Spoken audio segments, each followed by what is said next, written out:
So, good morning, good afternoon, good evening. Welcome, everybody, to today's free session on critical reasoning. As always, first things first, let me introduce myself. My name is Harsha. I'm one of the principal subject matter experts here at e-GMAT, and I'm going to be your host for today's session. Now, let me ask one question to begin. How many of you are attending one of our sessions, an e-GMAT session, for the first time? If you're attending one of our sessions for the first time, put yes. And if you've attended some of our sessions before, put no. So let's just understand the composition of this class that way. So I do see a fairly equal split. For a lot of you, this is the first time you're attending one of our sessions. So a little bit of quick context for you. We are e-GMAT. We are in the business of helping people ace the GMAT. We've been here since 2010 and we've had tremendous success. And one thing that we are really passionate about is the methods, the processes. We believe that every single question type, every single subsection, if you have a proper method, you can crack it. So today you're here with me for a seminar which is all about pre-thinking, which is one of our methods for critical reasoning. We do these sessions all the time. Every weekend you will typically see us doing sessions. Tomorrow you're going to see a very scalable approach to solving geometry questions, in particular quadrilaterals. So here this link is a clickable link. If you want to check out how we at e-GMAT crack geometry, this is a session that can be interesting for you. And next week we're going to focus on reading strategies. Now, even if you're somebody who's not a conventional avid reader, you haven't been doing a lot of reading, how do you crack RC? I'm happy to say that it's not about being an avid reader. If you focus on the right methods, you will do very well in RC. This session is going to give you a little bit of context about how to do that. So this session is coming right up next Saturday at the same time. So feel free to check these out. Through all these sessions, you will see how we focus on scalable methods to crack each and every subsection that's there. So good to see all of you here. I see around 110 people here and more people are joining in. Now, in order to give you a warm up for today's session, we had sent a mail your way. That mail has the CR diagnostic. Let me ask a quick question. How many of you have already done this diagnostic? So you see the CR diagnostic there. How many of you have tried it already? It's good to see that so many of you have tried it, and I do see that some of you have not tried it. So if you tried it, you got a certain level of feedback into where your critical reasoning is already. Even for those of you who have not tried it yet, absolutely no worries. I will bring this link up towards the end once the session is done. Feel free to check this out. It should give you a good perspective into all things critical reasoning. Okay, good to see all of you here. With that, let's get into understanding you folks a little better. So one data point that you see on the screen, and make sure folks who are just joining in do ensure that you participate. Um, if I may say so, the only rule to be in this session is participate. You're here with me on a Saturday, might as well use the opportunity to interact as much as you can, right? That's the way people learn best. Another data point that I would love to talk about is what is your target GMAT score? I'm sure you're here with me on a Saturday. You must have a score in mind. So let's register that as well. Meanwhile, given that the GMAT is changing, so many things are changing, let me ask another question. How many of you have heard about the latest version of the GMAT that's coming up? It's called the GMAT Focus Edition, right? So let's put that in as well. And a relevant question which is associated to this one, do you have a preference? So for those of you who are hearing about the GMAT Focus for the first time, you could put no, I'm not sure, right? Feel free to do that. Meanwhile, let's look at the stats. What do we have as far as the composition of this batch is concerned? So looking at that first chart, when do you plan to take the GMAT? There are some of us who are taking the test in the next couple of weeks. Good luck to you. What you see in this session should give you a good understanding of what it takes to do well in CR, especially assumption questions.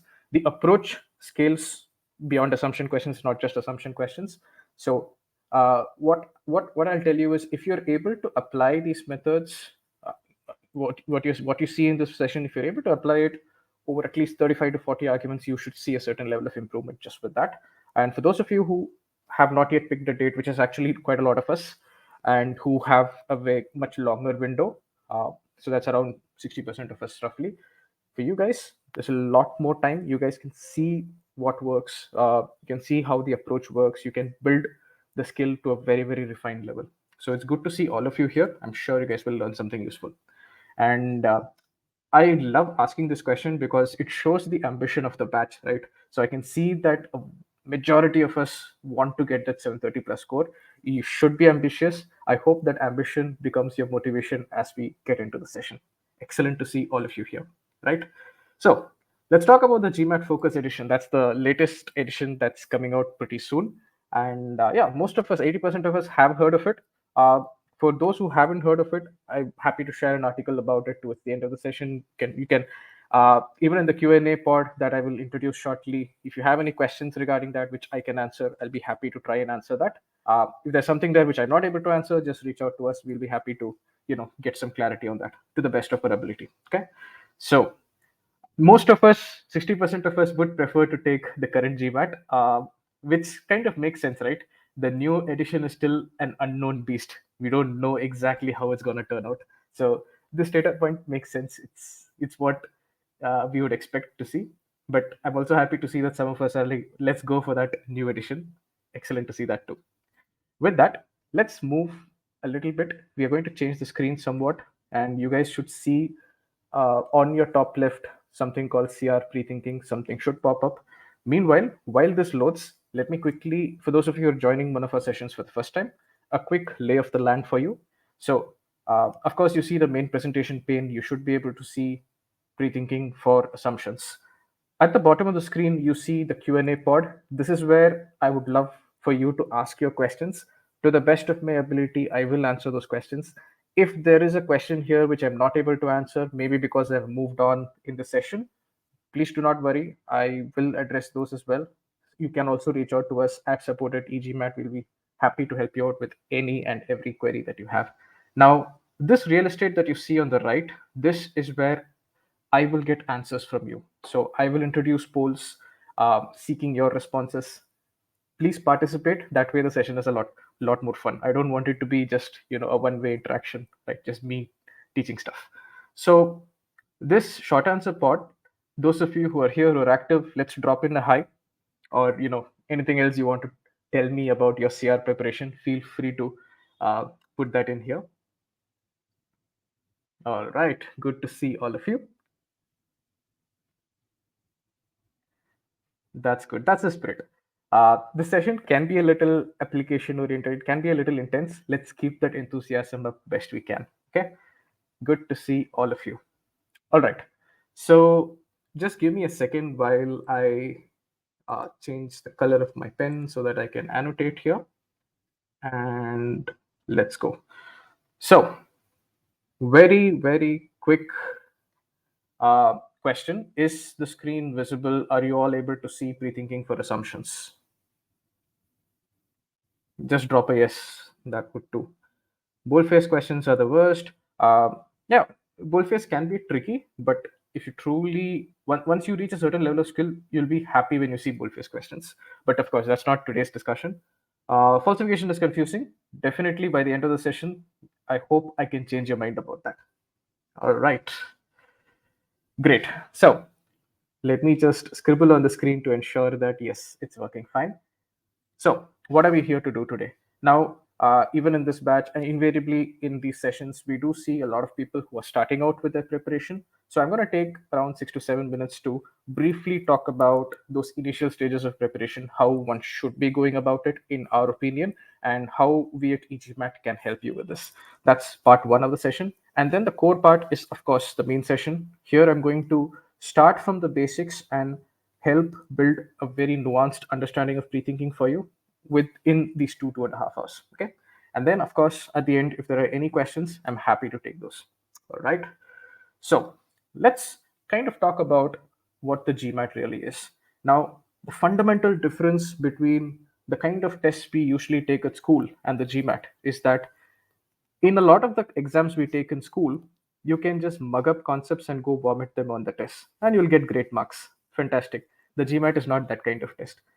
To do well on the GMAT, you need to have certain skills. Now, for example, your ability to comprehend complex text, your ability to draw inferences, your ability to extract the logic of an argument, identify underlying assumptions. There are skills that you just cannot by heart or mug up. So GMAT is all about these skills. The question is, if you have these skills and you have a good day, you don't have a bad day, you'll come back with a great score. If, on the other hand, your skills are not in place, your GMAT is not going to go well. That's how it is. Now, the question is, if you're somebody who needs to build these skills, what is the right way? And this is where we talk about the various learning architecture, so ways of you know providing learning. Now, if you go back to how we learn things in schools, the problem with what you call as a book-based architecture, which is either textbooks or textbooks converted into audiovisual format, right? Where you have a lot of chapters and all that.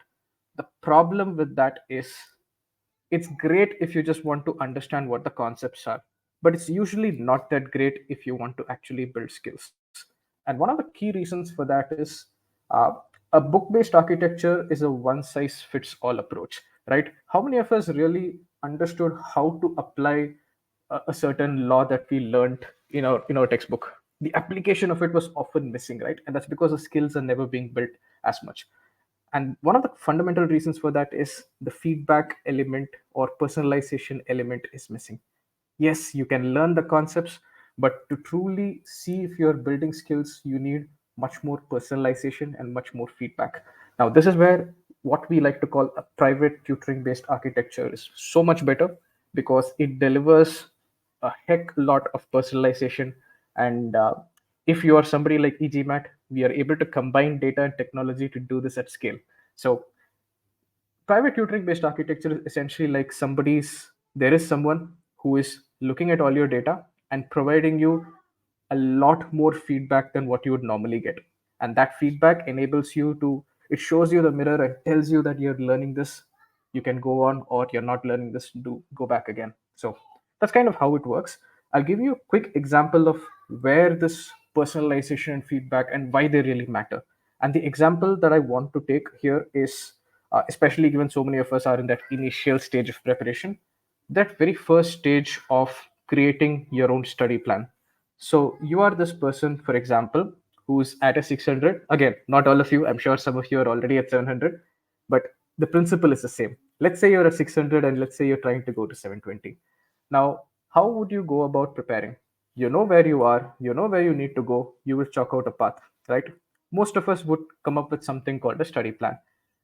Many of us, it's sad to see that many of us actually just have a very rough understanding of our strengths and weaknesses. You think SC is bad for you and CR is good, but honestly, you may not be exact about it. For all you know, your SC is actually not bad and your CR may actually need work. But you go in with some rough judgments of where you're strong, where you're weak. You probably download some study plan which has worked for some other people, which they have happily posted online, and then you study using that. Now, we are not big fans of this approach because it's not personalized to you. It's not personalized to your strengths or weaknesses. So we never do that. What do we do? If you are coming to us, the very first thing that we'll make you do is identify your starting abilities. Now, for those of you who have taken the GMAT, you're aware that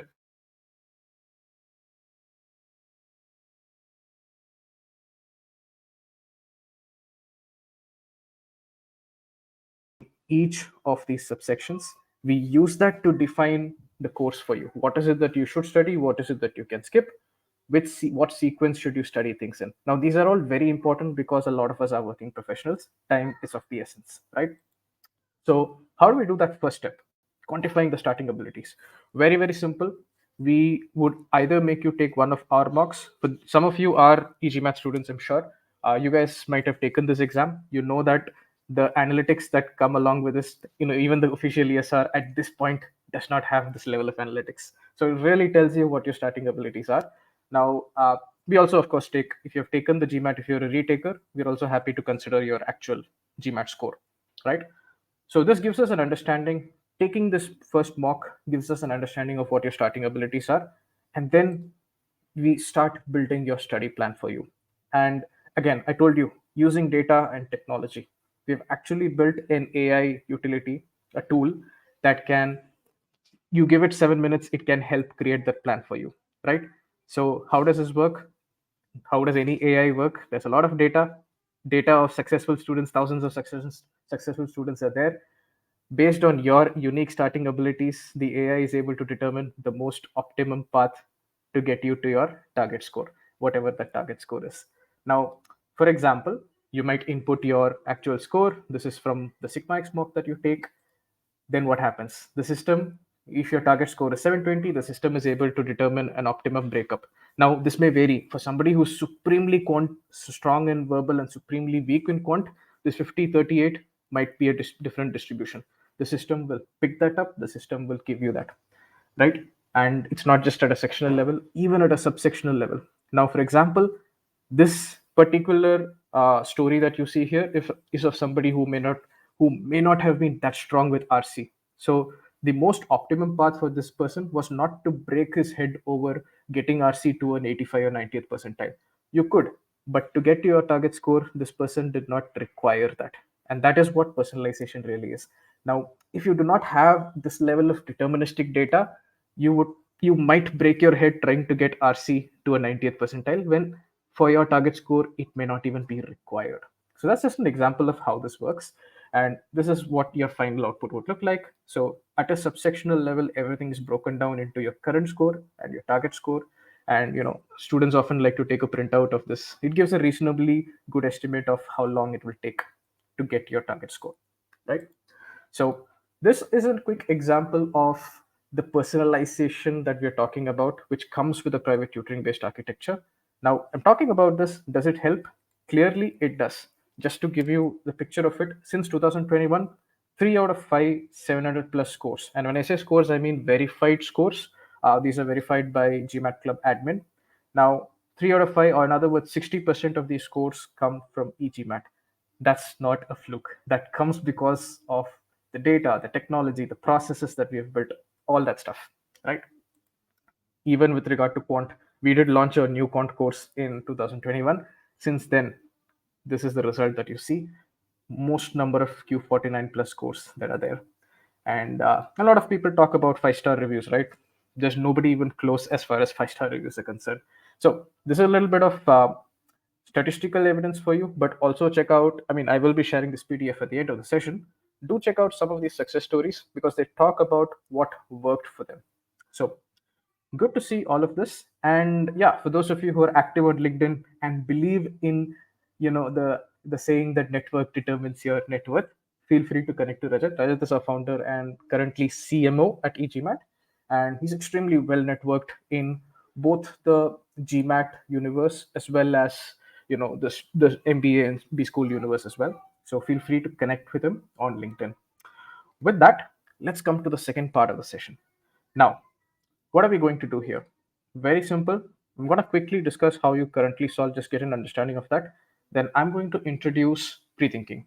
And we're going to do this through 3 arguments. We'll start with a very easy argument and we are going to do a somewhat, not yet 700, but medium level argument. And then the third argument here would be a 700 level argument. Through these 3 questions that you solve, you're going to gain an understanding of not just all the concepts that are related to pre-thinking and what it really takes to do well in critical reasoning.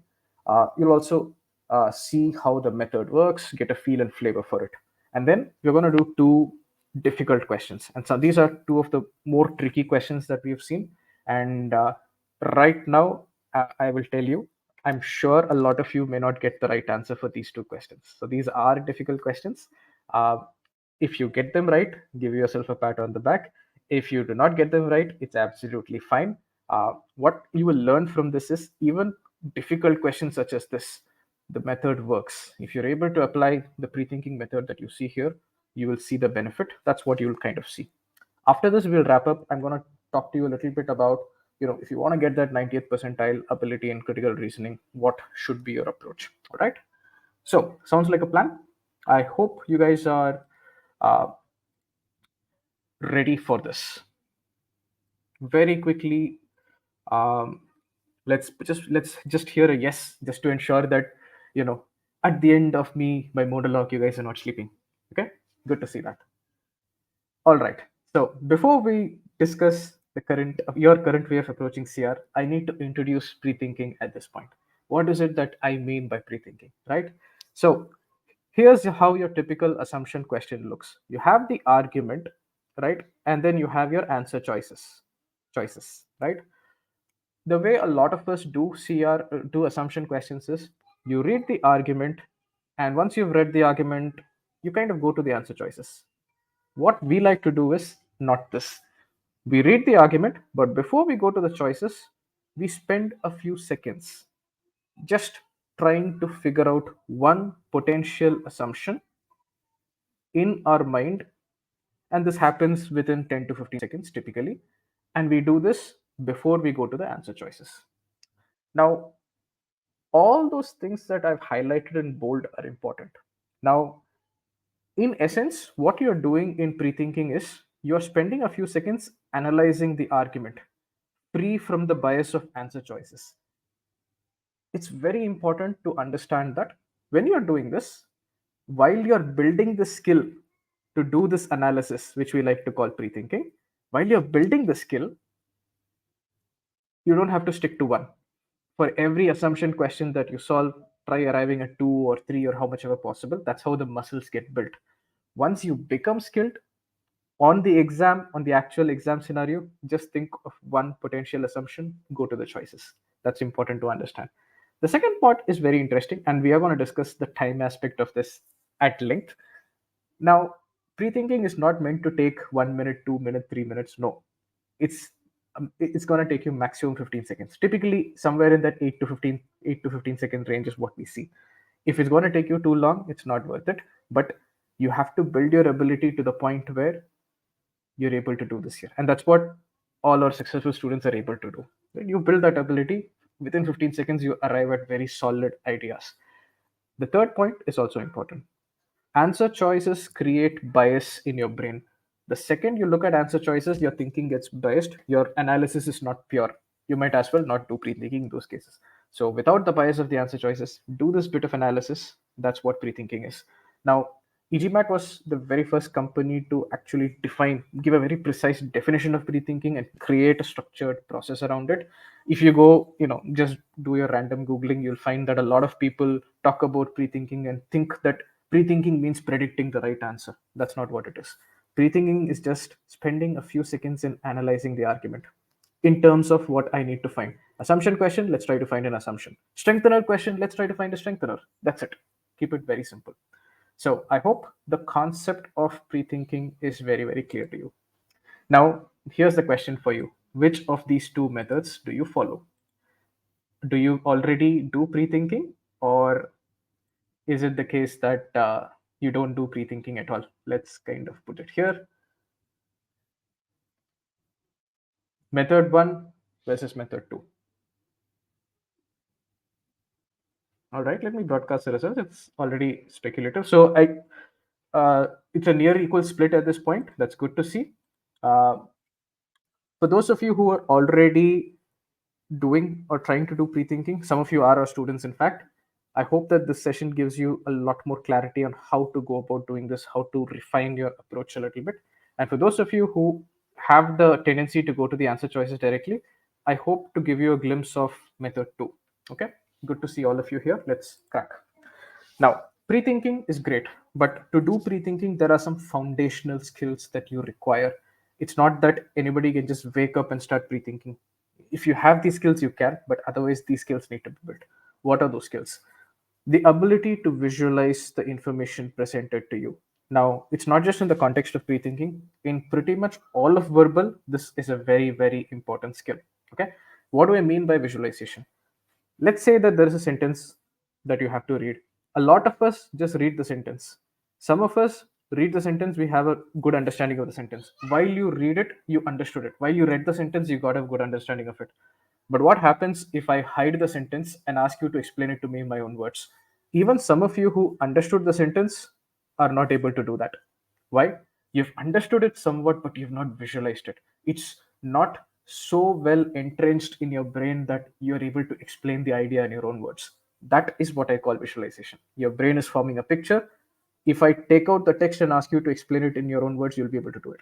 That is the ability, especially as the questions get tougher, as you reach that 700 plus level questions. This is a skill that will make or break. Okay, it will make or break you. So you have to be able to visualize. the conclusion, which is one of the most important sentences of your CR argument, and needless to say, your answer choices also. So that's one skill that matters. Another skill that matters, which you have to have, critical reasoning is about reasoning, or in other words, logical reasoning. Without understanding the logic, you cannot do any reasoning based on logic. When I say logic, I mean in a CR argument, there are premises, let's say P1, P2. Based on these premises, the author arrives at a conclusion. Logic is the answer to the question, how did the author arrive at this conclusion based on this premise, based on these premises? So, what is that underlying thinking that the author is using? If you're not able to figure that out, good luck doing critical reasoning, not happening. So, your ability to understand the logic is an important skill that has to be built. Another skill, and this is something that we'll discuss in detail, is formulating the falsification question. I did see a comment earlier, right? One of you said, you know, falsification is confusing. So I'll clear the clutter about this one as well. So I hope you guys are feeling good about this. Now it's time for your first exercise. This is the first exercise of the day. And let's use this poll. I'm going to clear all the answers. We are going to learn through practice, right? That's the best way to learn. So here is your first argument. You see it on the screen. What I want you to share is, what is the author assuming? Yeah, first things first. In any argument, there is the author. The author is the authority who has written the argument. So my question is, what is the assumption here? What is the author assuming?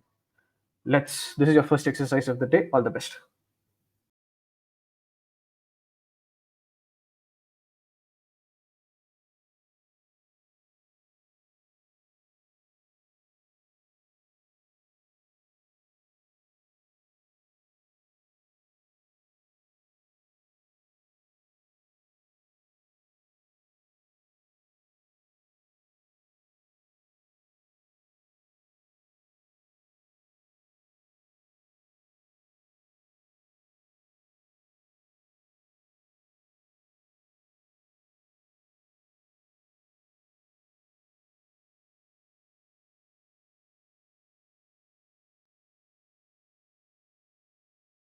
This the answers are coming in. Let me broadcast the results, and let's take a couple of seconds, go through all the answers that are there.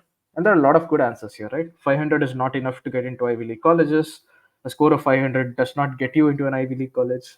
um, 500 does not get you admission. A score of 500 is not sufficient. These are all valid answers. I can see that most of you have got the right answer. Assumption is that Ivy League requires 500 score. So think about, and all of you are right, by the way. Let's talk about what this argument is telling us. Joe scored 500 on the GMAT, therefore, he will not get admission in an Ivy League college. Just based on the fact that Joe scored a 500 on the GMAT, just on the basis of this one point, the author is somehow jumping to the conclusion that Joe is not going to get admission in Ivy League college. What is the author assuming in making this jump? That's fundamentally what an assumption is, right? That's the essence of what you're trying to do. And you can see the answers. Pretty much all of you have got this right. Some of you still need a little bit of work, but pretty much all of you have got this right.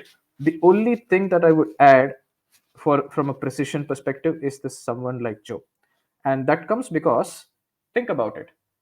For if I'm the author, to make the claim that Joe will not get admission based on the fact that Joe scored a 500, I do not really have to assume that a score of 500 is not sufficient for each and every person, right? Joe might be one of those unlucky people who do not get any brownie points for their work experience, do not have any kind of reservation, not a diversity hire, etc., etc., right? So Joe, or someone like Joe, for somebody like Joe, this kind of a score is insufficient. That is the only thing that I would change. But what I really want you to pay attention to is the fact that pretty much all of you got the right idea that a score of 500 is not sufficient, it won't do, it is unacceptable. The question I'm asking you is why? Why was this so easy in this case? What was the point that made it so easy? And there's a very specific answer to that. I love that answer. Relatable. Language is simple, yes, but the fact is, the context of this argument is so relatable to you. In other words, you were able to visualize this immediately. The point is, If I take out this text and ask you to explain this argument to me, okay, explain what was the premise, what was the conclusion, without looking at the screen, all of you will be able to do it. Or, in other words, your visualization of the argument was fantastic. Why was it so easy here? Because it's a context that you see day in and day out. The lesson here is, if you're truly able to visualize what's there, and again, the acid test is, without looking at it, are you able to explain it in your own words? If that is happening, arriving at the assumption is a piece of cake. You guys all have the ability to do it. It was very intuitive, it was very natural. Make sense? That's kind of why you were able to do this, right? And it's important to realize that how important that visualization is. That's the core lesson here. But now let's move on. Let me ask you another question. What is an assumption?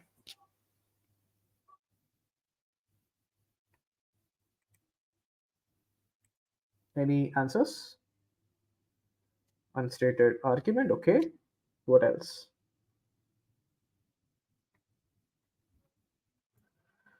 Something that's not stated. So all of you are stating one aspect of that, which is absolutely right, but it's not the complete picture. Yes, now I'm seeing some more answers coming in. Something that must be true in order for the, yes, presents new information and this must be true. That's a good answer. Now here is what an assumption is, and for those of you who write prefer to take down notes, this is one of those things where you should write this down. What is an assumption? It is an unstated idea that must be true for the conclusion to be valid. We're going to understand what each of these things means right now. So what I'm doing now is providing all the conceptual basis that's necessary for you to tackle assumption questions. Okay, so when you say an assumption is an unstated idea that must be true for the conclusion to be valid, the first aspect here is unstated idea. What we essentially mean by that is an assumption brings in new information. Now, think about it, put yourself in the shoes of the author. Based on the fact that Joe's got a 500 on the GMAT, I am making the claim, or you are making the claim that Joe is not going to get admission. So, in your mind, you're assuming something. It's something that you're doing in your mind. By definition, an assumption cannot be stated explicitly in the argument. That's point one. There is another point here which is important. When I say new information, it definitely means that it is unstated. There's another point. It's also something you cannot infer from the argument. It cannot be something that you can infer as true based on the argument. Why is that? Again, think real life. If it's something that I can logically infer to be true, then I'm not assuming that, right? I know it is true because I can infer it to be true. Why do I have to assume it? So when I say new information, neither is it explicitly stated, nor is it something that is inferable from the facts given in the argument. That's what you need to understand.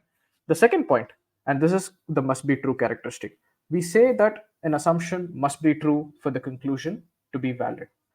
Remember, these two conditions, both of them have to be met. Otherwise, the answer choice that you're looking at is not a correct assumption. Even if one of these conditions is not valid, it's not a valid assumption. Okay. So let's kind of spend a little bit of time exploring what this must be true is. And of course, at e-GMAT, we love to visualize, right? So let's assume that this house that you see here is the argument, the conclusion is the roof, and then you have these supporting statements which are essentially the pillars that are keeping the keeping the conclusion, that is a roof, in place, right? Now now let's talk about what happens. Let's call these statements or pillars as 1, 2, and 3. Now let's say I removed statement 1 from the picture. There is no more statement 1. I removed that pillar. In other words, I made statement 1 not true. Statement 1 got invalidated, right? And I somehow observe that my conclusion does not fall. My conclusion, my roof is still there, it's still upright. Such a statement is not an assumption because my conclusion is still valid, or in other words, it's still holding firm. So that's in essence what your must be true really means. So if a statement has to be true for your conclusion to hold true, that means the second you make the statement not true, your conclusion should break. Here it is not happening, so statement 1 is not an assumption. Now let's talk about statement 3, and let's say the same thing happened. I took out statement 3, but somehow the conclusion is just not falling. It's not breaking, it's not becoming untrue, it's not becoming invalid.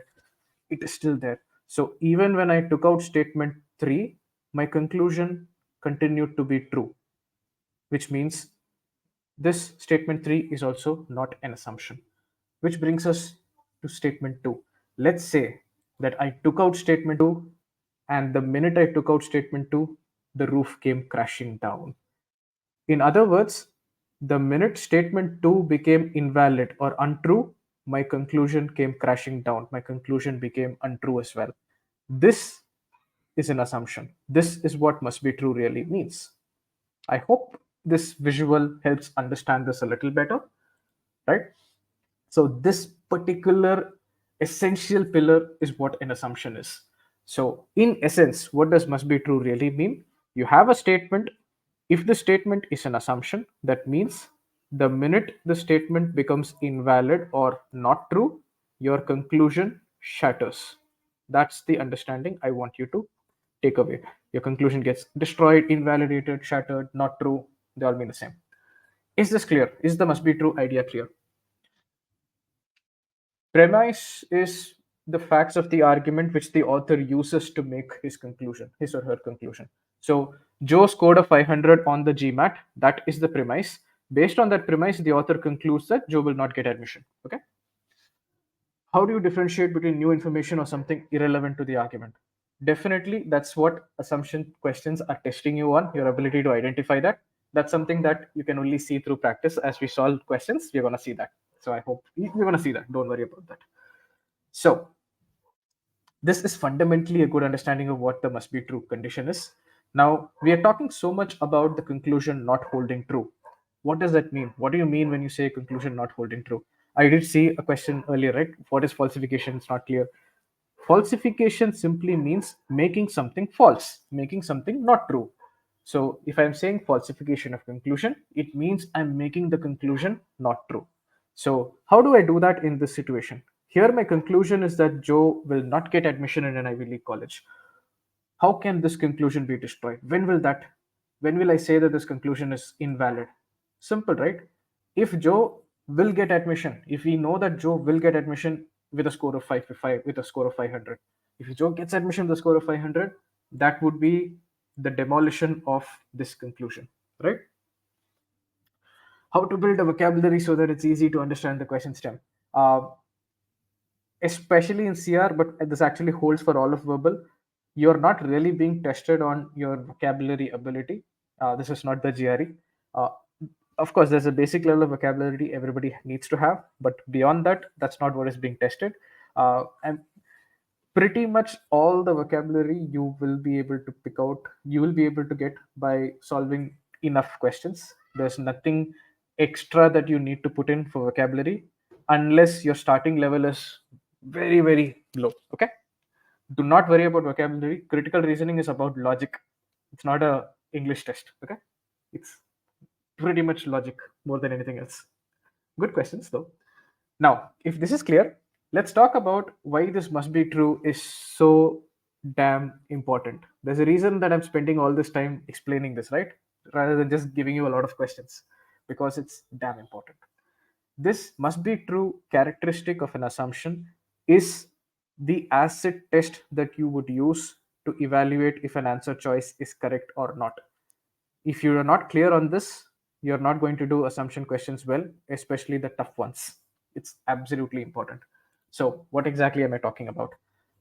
Listen, we understood that a correct answer definitely, if you negate it, your conclusion should break. When it is not true, your conclusion should break.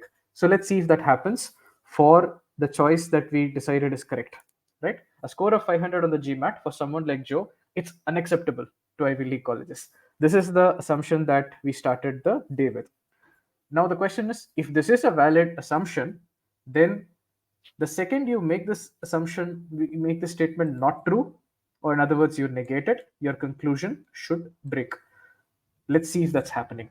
So, what is the negated instance of the assumption that's given here?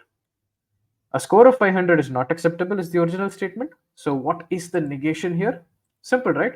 A score of 500, it's actually acceptable to Ivy League schools. The question we have to ask is, okay, in this condition, does my conclusion break down or can it still hold true? And if you really analyze it, think about it for a second. Based on the fact that Joe scored 500, the author concludes that Joe is not going to get admission. But if a score of 500 is perfectly acceptable on the GMAT, can the author still make the claim that Joe will not get admission? On the basis is broken, right? You cannot still claim that you will not get admission just based on the fact that I scored 500 if the score is acceptable. Your conclusion breaks down, which is why this is a correct answer. Everybody clear? A quick yes would be helpful. This is fundamentally you applying the negation test, what we call as a negation test, on a correct answer. Why is it a correct answer? When you negated the answer choice, your conclusion broke. The author no more has any validity to make this claim. That's the logic here. Now, the same thing would work for incorrect choices. The same test will work for incorrect choices. But before that, let's talk about what is this negation that I'm talking about, right? Uh, Very important concept again. If I say that a statement is not true, then pretty much by default, the negated version becomes true, right? If I say that a score of 500 is unacceptable, and if I want to negate it, simple, that means that the negated version becomes true. Or in other words, a score of 500 is acceptable. Quick examples of this. If I say that Harvard has the best MBA program, the not true or negated version of this is Harvard does not really have the best MBA program. There is at least somebody who is either better than Harvard or at least as good as Harvard. That's what it means. Another quick example, if I say that Joe runs faster than David, the negated version of this would be that, hey, Joe does not run faster than David. Or in other words, David is at least as fast, if not faster, than John. This is fundamentally what negation is. So I hope so far you've got a perspective of must be true and how it works. Now, how do you apply must be true for an incorrect choice? Let's say you're discussing another incorrect choice, S2. S1 was your correct choice. So when you negated S1, your conclusion shattered. That's what you observe. What should happen with an incorrect choice? When you negate it, you'll see that the conclusion can still hold true. It doesn't really break. You can see that the conclusion is still holding true. This is the hallmark of an incorrect answer choice. Today, as we solve the more difficult questions of the day, I'm going to come back to you saying, do you remember this? Are you applying this? This is the acid test. Okay. Now, let's take an example of this one. A score of 500 on the GMAT is not a good score. Now, this is not the correct answer, but let's understand why. Let's negate it and check. If I say that a score of 500 on the GMAT is not a good score, the negated version of this is essentially that, hey, a score of 500 is enough. It is a good score. A score of 500 on the GMAT is a good score. Now you have to ask the question, does this break the conclusion? Absolutely not. Why? So what if a score of 500 is a good score? It may still not be good enough to be acceptable. There is a difference between what is good and what is acceptable to an Ivy League college. A score of 700 might also be a great score, but to get into Ivy League, 700 may not be enough. You may need 740, right? So even if a score of 500 is a good score, it may very well be the case that Joe will still not get admission in an Ivy League college. Or in other words, your conclusion is still kind of holding true, which is what makes this choice an incorrect choice. So I hope this is clear. Now, because we are going to get into a slightly trickier question as the second question of the day. So what have we done so far? I have given you a certain conceptual understanding of what an assumption is, what are the two characteristics, the new information part and the must be true part. We dug deep into must be true. From must be true, we understood what the negation test really is and how it works, why that must be true is so important. You kind of realized why visualization really matters, how all of you were able to solve this because you were able to visualize the context so well. Now let's figure out the other pieces with the next question. All right, so let me clear the answers. Broadcaster, stop the broadcasting of results. For now, remember this. This is what we discussed. For a correct answer choice, must be true. If you negate the statement, your conclusion will break. That's a correct choice. For an incorrect choice, if you negate the statement, the conclusion can still hold true. You'll be able to see this happen. Okay. Now, how we are going to do this is very simple. I'm going to challenge you. I'm not going to give you any answer choices to work with. I'm going to give you just a question and take a couple of minutes, no problem. And once you're done, put your whatever assumptions you're able to find, put that here on the short answer pod that's on your right. Then we're going to discuss a few of those, and then we'll start introducing the method to solve such questions. I hope you guys are looking forward. So, here is the argument. The question is right there on the screen. So, your task is very simple. Identify the assumption and write it down on the submit it on the short answer poll that you see there. Okay. uh, I have I have removed broadcast results, so till I broadcast it, you guys will not be able to see it, so that all of you can work on this without any bias. All right, all the best.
All right, I see a lot of answers. Let's take another uh, 20 seconds and then let's start discussing these. Good work, all of you.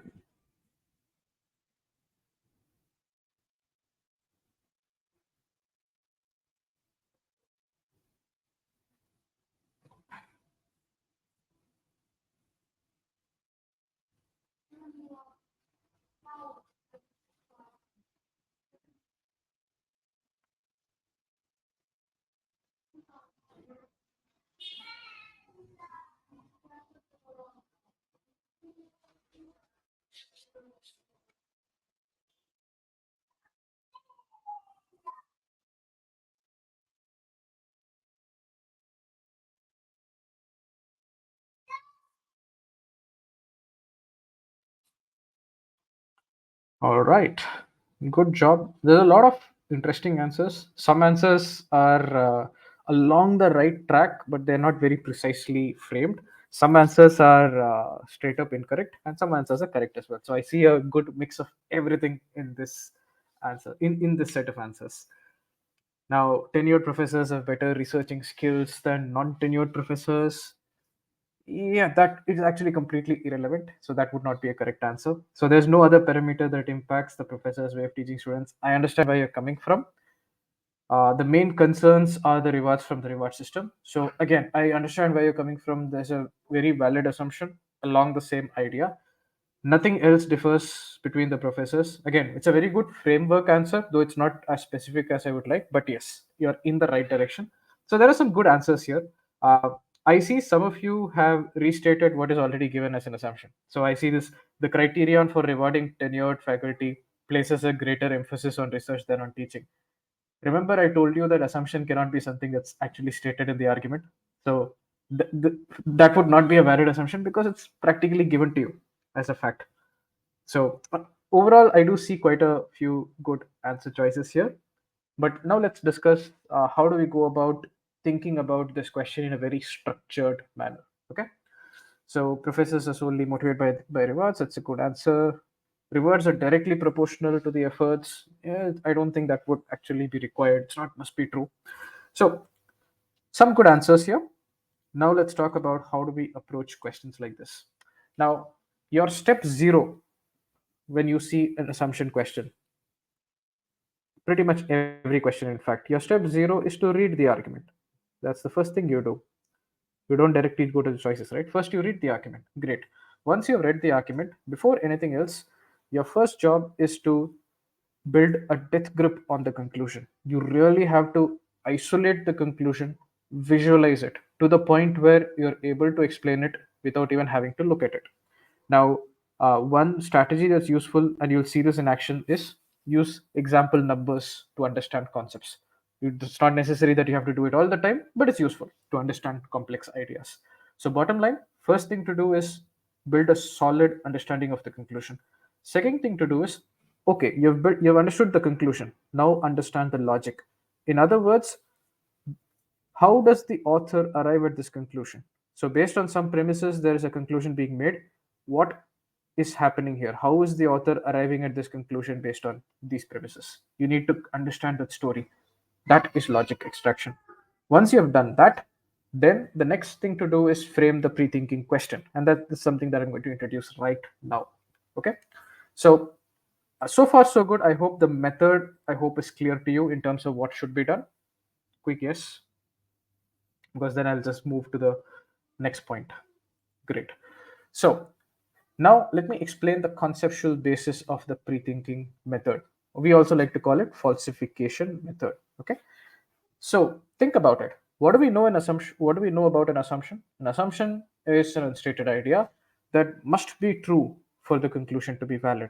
What did we learn about must be true? In essence, in the absence of the assumption, the minute your assumption statement is not true, your conclusion seems to break down. So, if you really think about it, your assumptions seem to be built around those places where the conclusion seems to be breaking down. If you go back to the example of the roof and that statement too, it's like this assumption is preventing this roof from caving in. So the logic is, if you want to find out an assumption, why not just find out those places where the conclusion breaks down? If you can find out where the conclusion breaks down, logically you should be able to arrive at the assumption, right? That's the fundamental idea behind the pre-thinking method. Identify where the conclusion breaks down. From there, you can arrive at assumptions easily. So this is where the pre-thinking question comes in. How do you identify where the conclusion breaks down? Now, this is something that it will be good if you guys write it down. This is the generic version of it. In essence, you have to ask the question, in what situation, under what circumstances will this conclusion break down given what I know to be the premises or the facts in the argument? So, under what circumstances, given the facts of the argument, will this conclusion not hold true? I hope you guys have understood this. Now, this is the question that you ask and you think for a couple of seconds about it. All of us have logical brains, we'll be able to arrive at good scenarios. And that's what we're going to see now. If this is clear, let's kind of apply all of these to the question that we have here. Okay. Here is a question that I want all of you to answer. Firstly, which of these statements is the actual conclusion? Let me bring in a poll for that.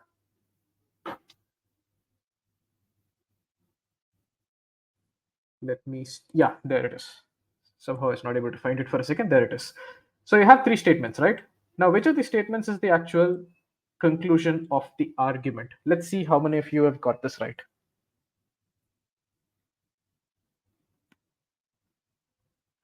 Because I did tell you that everything starts with identifying the conclusion correctly.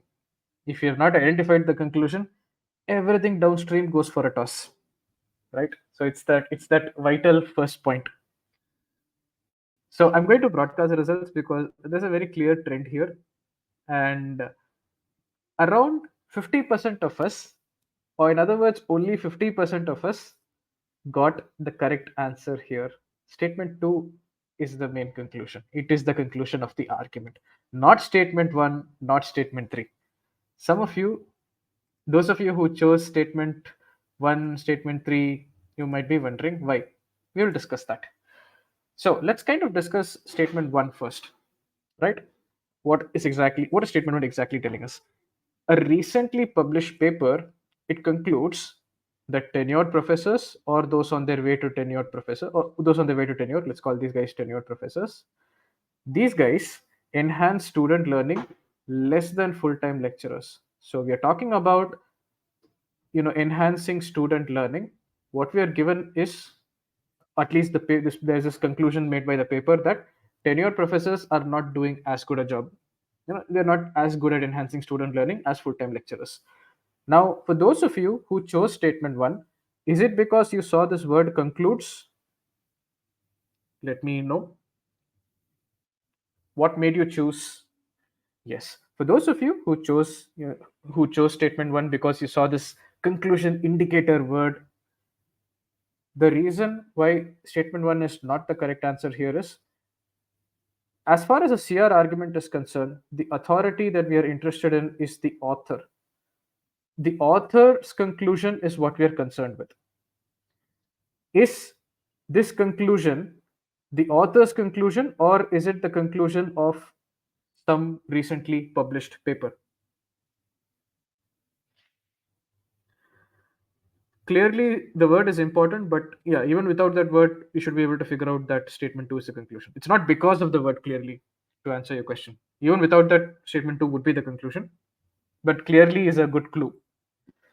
So, for those of you, is statement 1 presenting to you the author's conclusion or some random third party conclusion? That is the clarity that you should have. It is a third party conclusion, right? Yes, it's not the author's conclusion. The author agrees with this, but the author has clear cut made a different conclusion. And that comes in the next sentence.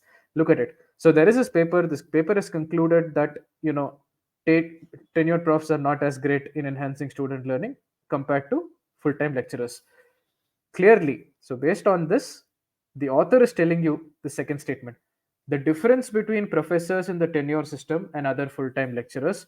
What is this difference referring to? What we discussed in statement 1, right? Tenured professors not being as good as full-time lecturers. There's a difference there, right, in how much they're enhancing student learning. So clearly, this difference, it has to do with the reward system for the tenured professors. Or in other words, if you really think about it, what is statement 2 telling you? Statement 2 is telling you blame the reward system for tenured faculty. Is this clear? So far clear? So this seems to be a point that the author is making. Now, for those of you who wonder about why statement 3 is not the conclusion, some of you have chosen that. We'll come to that as well. But first, let's understand what statement 3 is telling us. If I ask you a question, let me take this away. And let me ask a question. Everybody look at statement 3 and tell me whose reward system is statement 3 talking about? You see all those options there, right?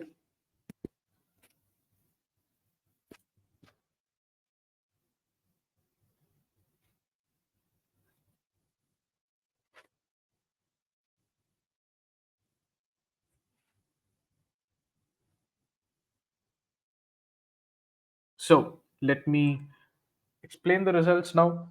Um, for those 90% of you have got the right answer. For the remaining few of us who did not get the right answer, really visualize and see what's being told about.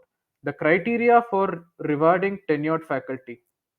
So the reward system for tenured faculty, this places a greater emphasis on research than on teaching. Are we even talking about the reward system for full-time lecturers? No, right? So that's one thing. You guys, now I see that we're all clear about statement 3, what statement 3 really says. The finer point is, why is statement 3 not the conclusion? Why is it statement 2? Think about it. Statement 2 is the author telling you, hey boss, I agree with this paper's conclusion that there is a difference between tenure system, no, professors who are covered by the tenure system, tenured professors and other full-time lecturers, as far as enhancing student learning is concerned. I acknowledge that there is a difference. The author is claiming that you need to blame the reward system for tenured faculty for this difference that is observed. That is what the statement 2 is telling you. Statement 3 is kind of telling you why you should blame the reward system, right? Why should you blame the reward system for tenured faculty? Because look at this reward system. It's focusing on research rather than on teaching. If it's focusing on research than on teaching, it's not really surprising that these people don't teach well and therefore the student learning is not so great. Do you guys see why logically statement 3 is actually supporting statement 2, which means statement 2 should be the main point, which is the conclusion? Everybody clear on this? Yes, no? Very important, right? For those of you who chose statement 3.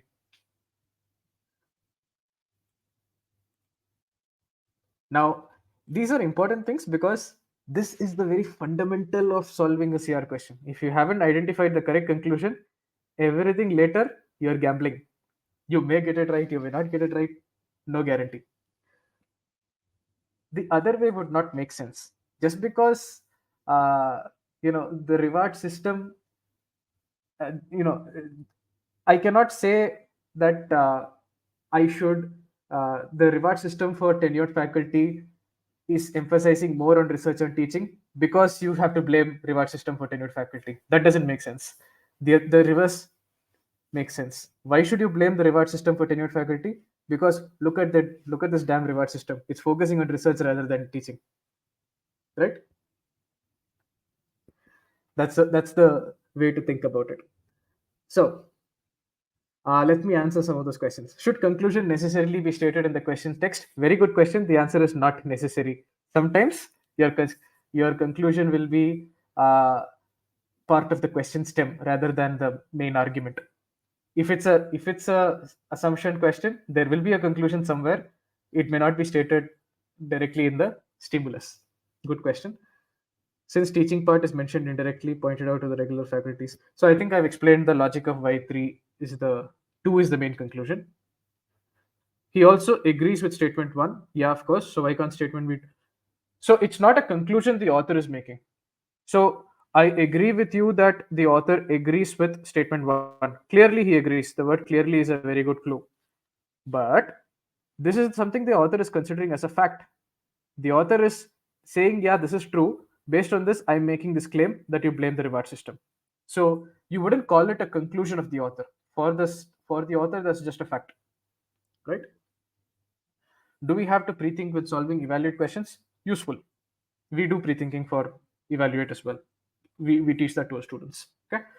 So I think the logic of the argument is clear. So let's quickly discuss these things. Clearly, what is the conclusion? Clearly, the difference between professors. What is the difference you're talking about? The difference in how much they enhance student learning. Blame the reward system for it. So how do I visualize this? I'll just give you a quick glimpse of it. As I was reading it, I visualized it this way. Let's talk about enhancing student learning. I'm taking example numbers. Let's say full-time lecturers are able to do this only 70% well, but tenured professors are even worse, only 40%. This is what has been observed. The author is saying, yes, this is true. Blame the reward system for it. The conclusion for me is crystal clear at this point. Uh, and if you have this understanding of the argument, you know what is the conclusion, you know what is the exact supporting statement. This is used to support this, and you know what is just giving you necessary context. All of this is crystal clear. Now, are we ready to do some pre-thinking? And I'll show you how pre-thinking works. So my general format, very, very clear. Under what circumstances, given the facts in the argument, will my conclusion break down? Similar, in this context, this is what you should ask. Again, the exact format doesn't matter. The principle is what matters. In what situation can I not blame the reward system for tenured faculty for that observed difference in performance? That's the question you have to ask. Now, ask this question to yourself for a quick second. Let me know what you can think about. When can I not blame the reward system for tenured faculty? Given the fact that there is this difference, the tenured faculty are not doing that great in terms of enhancing student learning. And given the detail about reward system for tenured faculty, it really focuses more on research. When can you still not blame these guys? Blame this reward system? I see an excellent answer there, which I completely agree with.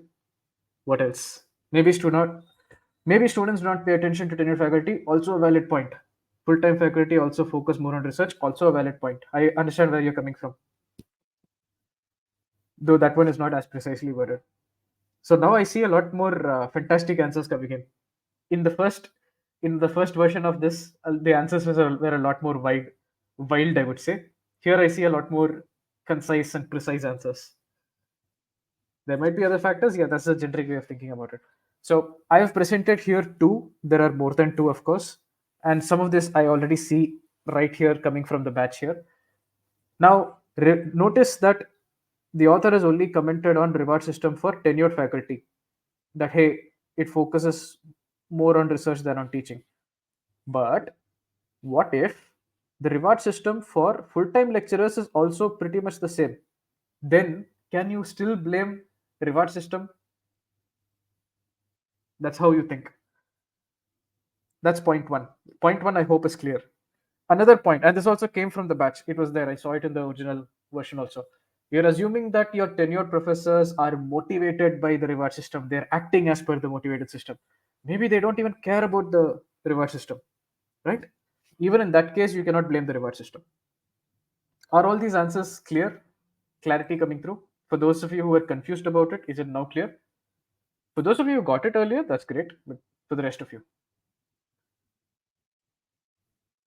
think about what I just told you. Reward system for tenured faculty, we know that it focuses more on research. But what if reward system for full-time lecturers also is very similar, exactly the same? They also focus on research more than teaching. Then can you really blame the reward system for the observed difference?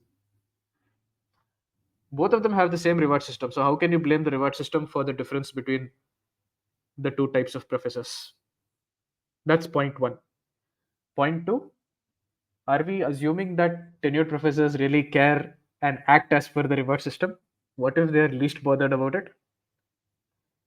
Then again, their actions of not teaching well, it has nothing to do with the reward system, right?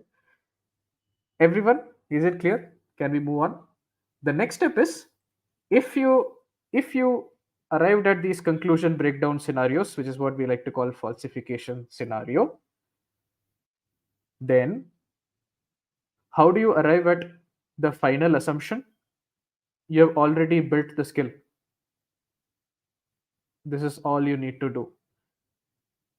I am negating point one to arrive at assumption one. I am negating point two to arrive at assumption two. Simple. Isn't negation of point one mentioned in the passage? No, it's not mentioned. Remember, the passage does not even talk about reward system for full-time lecturers. It's not even mentioned in the passage. So how can you say it's given?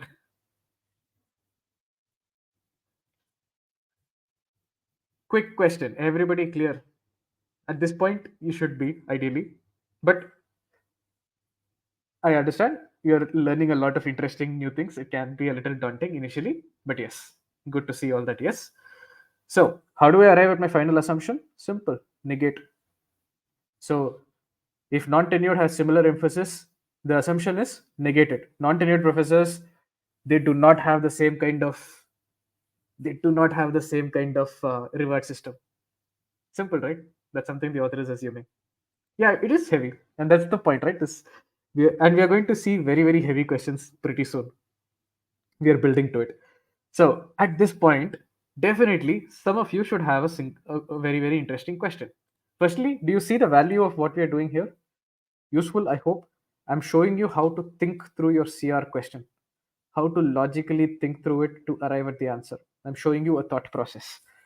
Uh, Now, the question that you should have at this point: how is all of this? Harsha told me all this happens in 15 seconds.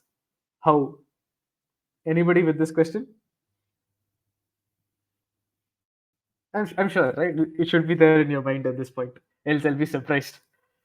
So, again, I'm only bringing this to kind of tell you that if the method didn't work, we wouldn't have the results that we are showing you. It's not an accident. Because honestly, we've been here long enough to change a method if it's not working, right? So keep that in mind. Keep that in mind. Now let me show you how skill building really happens. What you're seeing with pre-thinking is essentially an ability or a skill to analyze the argument logic. It's also a skill that needs to be built. Now, the point about any skill being built is if it does not take time initially, you're not doing it right. Anything worth learning, you're initially going to suck at it, right? Unless you're already good. Now, the example that I typically like to think of is learning how to play a musical instrument. Let's say you're trying to learn how to play the violin. Initially, if you're not going to take more time, if you're not going to be really bad at it, I'll be surprised. That's how any skill gets built. So, say you're one of those people who are starting at a low accuracy in critical reasoning, and you're not taking too much time at this point. This is your starting point. What happens in your journey of learning is the method works because it's very logical. So, needless to say, your accuracy starts going up. But how the hell is this possible in 15 seconds? That's the question you'll have because your time starts increasing too. Suddenly, you're taking more time. And here, typically, those students, those people who don't know what it really takes to build a skill, they kind of tap out at this point and say, "No, man, pre-thinking doesn't work. It takes too much time." That's one small group of people. But people who understand that learning a skill requires a certain time investment, it's initially going to take time. These guys persist. And as you get better, what happens here is the process becomes intuitive, the skill becomes ingrained in your brain. So, what I demonstrated with a lot of time now, it happens within 10 seconds to 15 seconds. This is where your accuracy is still going up because you're getting better, but your time suddenly starts reducing. At this point, nobody can stop you. You know that the method works. You practice a few more questions, practice difficult questions, you reach mastery. This is the actual journey that happens as these kind of skills get built. So, again, I'm very, very clear that this works because I know I've been doing it for the last 3.5, 4 years. I know this works. I know it works perfectly on the GMAT. So this is some of our students. Alok got a 740. Understand the passage completely. Most important, take your time. Pre-think and answer before looking at the choice. This one word will have the most impact on your GMAT score. That's Alok. Here is Jim, one of the students who got a 770. Answer CR questions as if there are no answer choices. Pre-thinking is a game changer. Why do you do pre-thinking? It helps you focus on the logic. I told you pre-thinking is really you're analyzing the logic more deeply, not deviate from the key argument when trap or out of scope answer choices show up. So the answer to the question, how do you identify what is new information which is relevant and what is new information that is irrelevant? Pre-thinking actually helps you with that. That's what Jim says, right? Harshit is a 740. It primes the mind. You kind of understand where the passage is going, what kind of logical jump has been taken. So this is a little bit of anecdotal for you. So I hope this gives you a little bit of confidence about pre-thinking, right? Need practice? Yes, of course. No skill comes without practice. This is also a skill. But it will work for you. We have seen magic happen, right? We have seen people improve from 450s to 720s, 730s, right? How should we be cautious when pre-thinking does not lead to overthinking? Fantastic question. Initially, as you are preparing, you will be overthinking. That is not something you can avoid, but that's how the muscle gets built, right? Initially, if you're a cricket player, right, you will do net practice. In your net practice, you will almost obsess over it. You will be doing what is the equivalent of overthinking. But what happens once you refine your shot making, build a certain level of practice? It starts becoming intuitive, natural. Then, even when you go on the exam, you know not to over obsess over it, right? We are going to do a lot more questions, right? Average time to answer a CR questions less than equal to 2 minutes. Most questions, this is what it should take. So keep this in mind. If you're initially not taking longer, you're probably not learning anything that's really proper. So I hope that answers these questions. Now we're going to take it up a notch. This is our first 700 level question of the day. Who's ready? And again, try your best to do pre-thinking. That's the objective of the session. Let's go. Good. I like that. All right. Here's the question. All the best.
Most of you are done. Let's take another 20 seconds.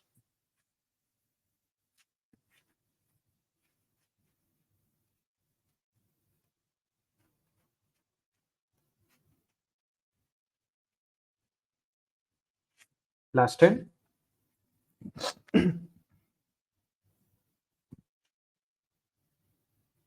Last 5. 3, 2, 1. And let me end the poll.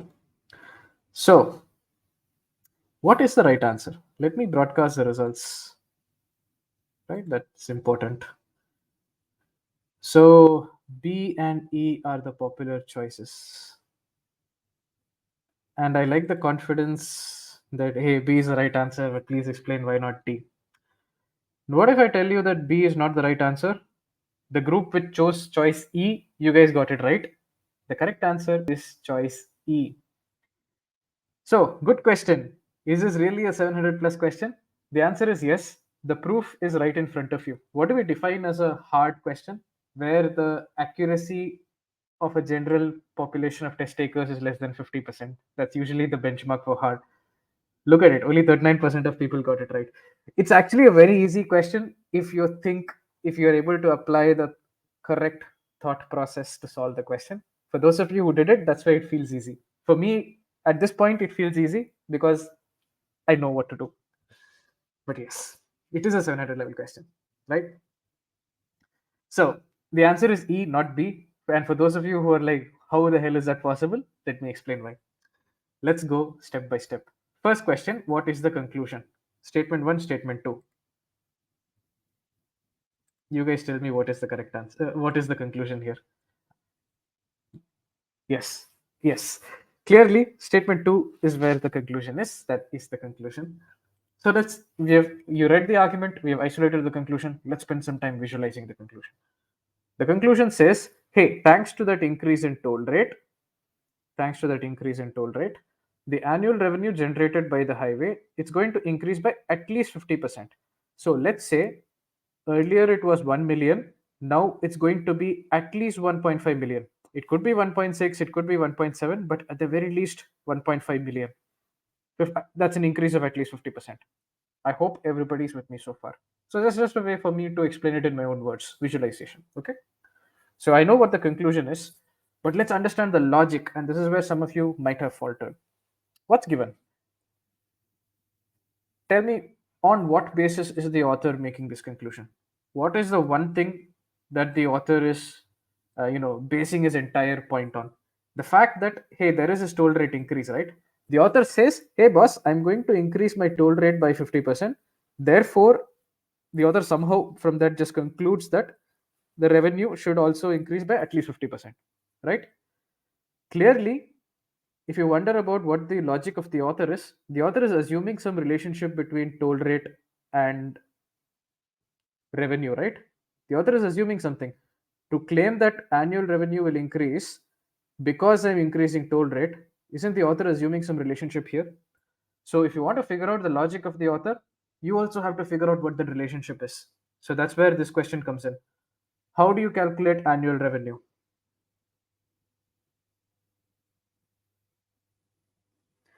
Yes, and those of you who properly noticed the per mile, you didn't fall for any of the traps. How do you calculate annual revenue based on toll rate? It's the toll rate into total number of miles, or in other words, total distance traveled on the highway.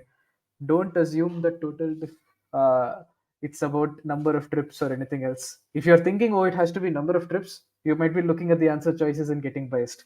Without even looking at the answer choices, logically, based on 10 cents per mile, a cents per mile toll into a certain number of miles will give me revenue terms, dollars, cents, whatever you want. Everybody with me on this? So, how do I calculate annual revenue? Simple, toll per mile into total number of toll miles. If you identified this before you went to answer choices, that's where you've truly understood the logic of the argument. Otherwise, you're just gambling. Okay? Now, we will come to option choice C. Patience. Let's go through the process. Now, let's talk about our pre-thinking. You've understood the conclusion, you've extracted the logic, that relationship is very important there. Now you do your pre-thinking. Ask that question. In what scenario will my annual revenue not increase by 50% or more, given the fact that my toll rate is actually increasing by 50%? Think logically.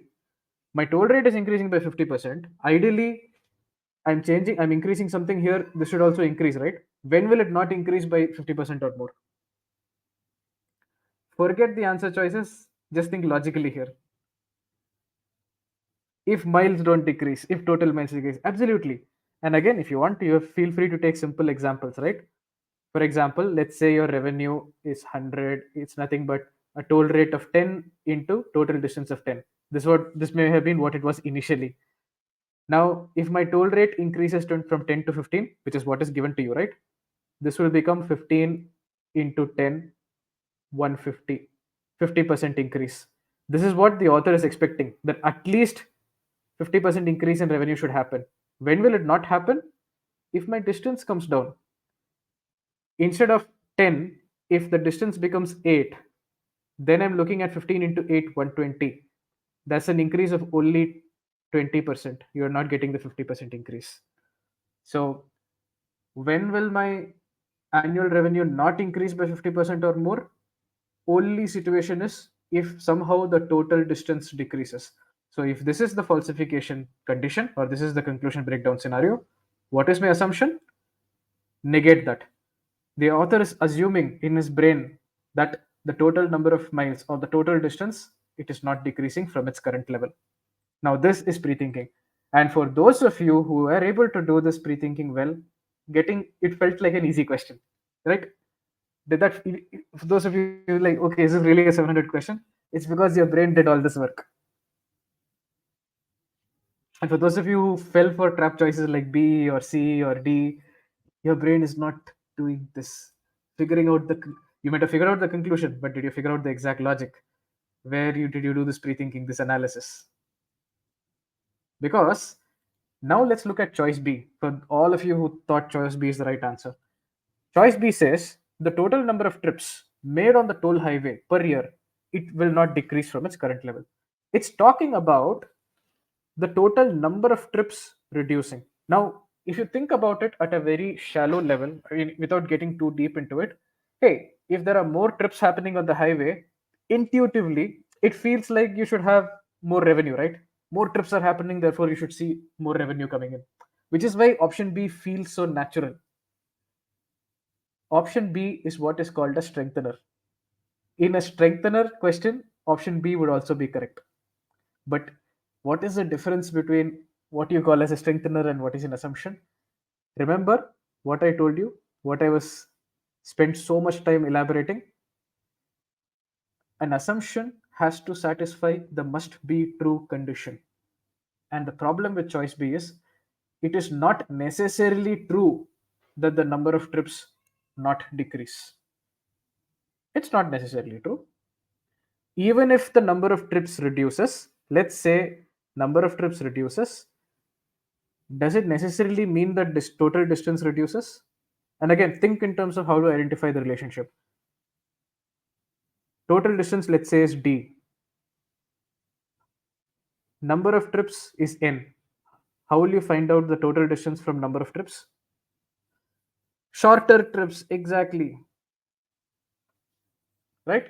What if, okay, the number of trips is much more. People are doing more trips. But what if people on average are doing shorter trips? Earlier, a trip used to be 100, a trip length used to be 100 kilometers or 10 miles or something.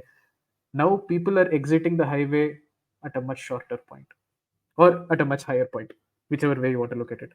So, what if the average distance per trip increases correspondingly? This might reduce by 10%, let's say, but what if this increases to ensure that your total distance does not change? Fell in the trap of 10 cents per mile. Is this idea clear?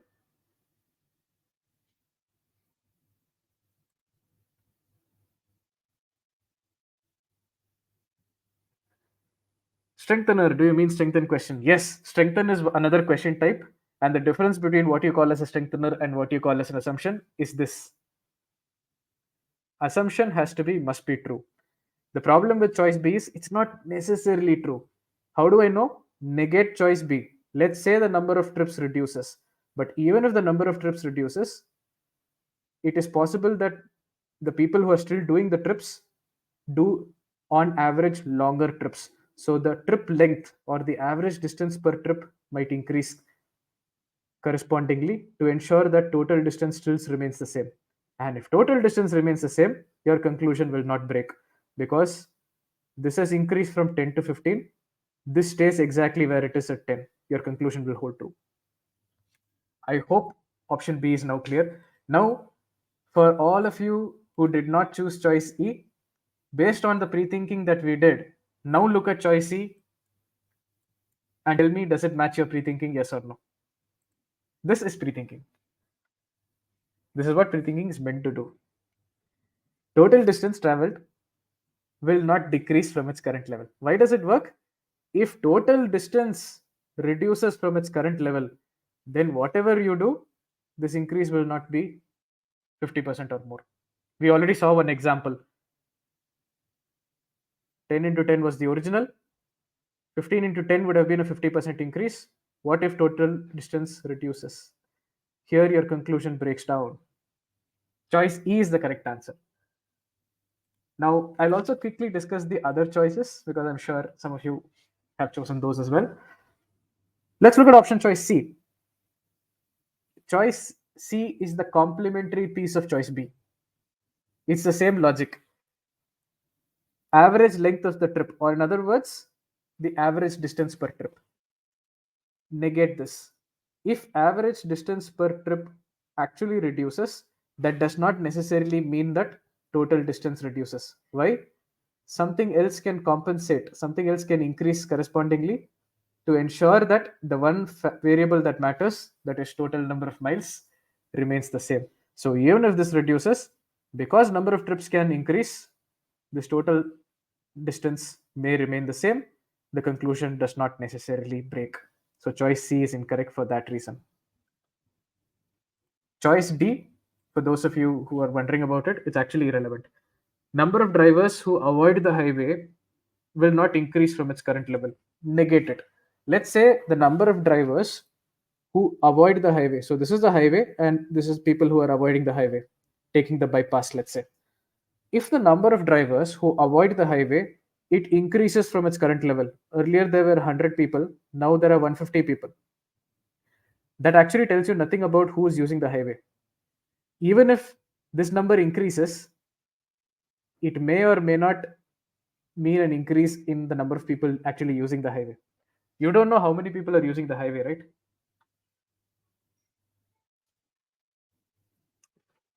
So, I hope this gives you a good perspective. What I want you to think about is what made this question difficult. Choice B, choice C were actual very valid strengtheners. The only reason it's incorrect is it does not satisfy the must be true characteristic of an assumption. Why negate A? A you don't even have to negate, it's completely irrelevant. Why? A talks about amount of money required for road repairs. Look at your conclusion. Is your conclusion about amount of money required, or is your conclusion about the revenue earned? You might require $10 million, but your revenue may be, let's say, $1 million. Those two are not the same. Option A talks about something that is genuinely irrelevant because your conclusion is not about money required, it's about what revenue you're actually earning. Do you see that? Coming back to this, your ability, the application of the must be true, very important. Assumption questions, if you're not able to do this, good luck. Point two, ability to visualize answer choices. You have to truly understand, put your mind to B, because at first glance B sounds like a perfectly valid answer. Oh, number of trips, it makes sense, right? It kind of makes sense, right? That it should be, if number of trips are increasing, you should see a revenue increase. Not really the case. That precision comes from visualizing it well. So bottom line, you don't get to a great score by solving ton of questions. You have to build these skills. For some people, by solving tons of questions, it happens. Some people may solve only 100 questions, but they may build these skills. So just think, how do we identify whether it must be true? Get confused and so I just gave you one example of how this works, right? Even if my number of trips reduces, it does not mean that my distance reduces. And that's, in this question, that would be the way. But end of the day, you have to really build your ability to do that answer choice analysis also. Okay, great. So are we ready to do some what in my opinion is a genuinely nasty question? The first one, the question 4 that you're going to solve now, nasty. uh, yeah, and all I will say is, irrespective of whether you get it correct or wrong, don't judge yourself on these questions, especially the first one. because these are meant to be difficult.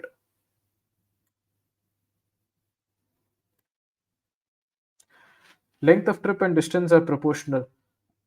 Length of trip and distance are, I mean, length of trip and average distance are the same. Length of trip and total distance are, of course, proportional. But there are other factors. Number of trips can bring it down. That's the core point. So let's hit that.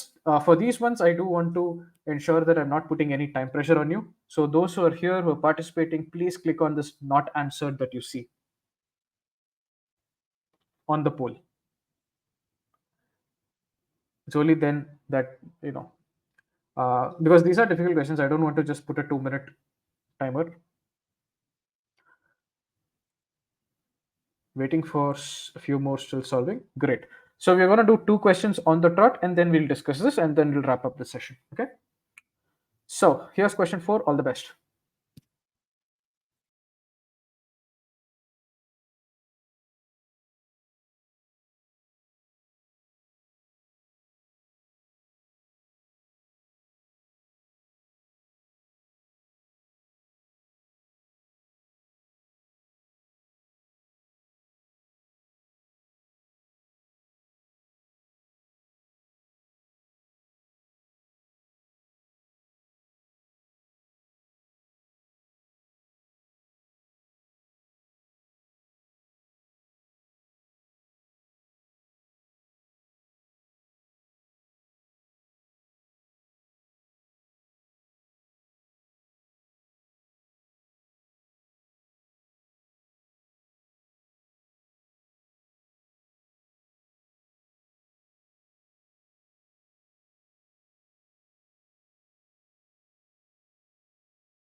Around 80% of you are done. I'm gonna give you another 20 to 25 seconds for this.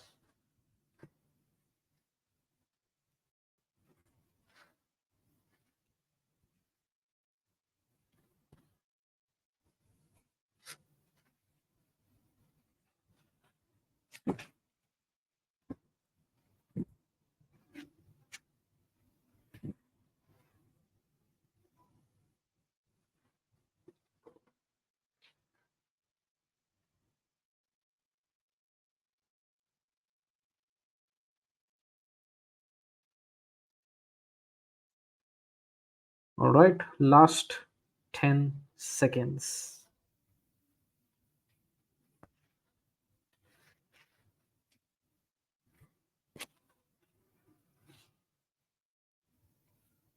Last five,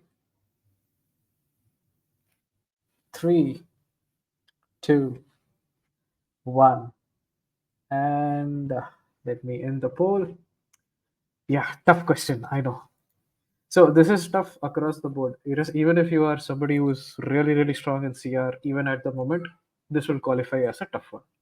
Unlike the last question is also 700 level, but you know, a person who has reached a certain level would not find it that difficult. This one, across the board, you will find it difficult. There's a very single digit percentage of people who will find this easy, right? Now, let's also do the next question on the trot. But yeah, let me broadcast the results. Here is a quick look. A, B, and D are all popular choices here. Okay. So yeah, we'll come back to this. But first, let's solve the other question as well. This one, not that difficult, but still 700 level. Let's hit the still solving, and then I'm going to introduce, and then we're going to discuss both of these questions.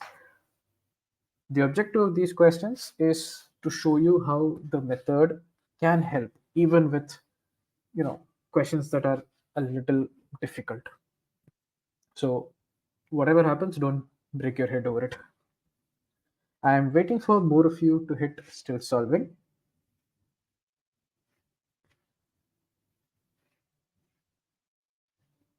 because I'm using that to time the batch. You shouldn't complain later that I didn't give you enough time. Okay. So here is the Shelbyville question on your screen. All the best.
Most of you are done. Let's take another 25 seconds.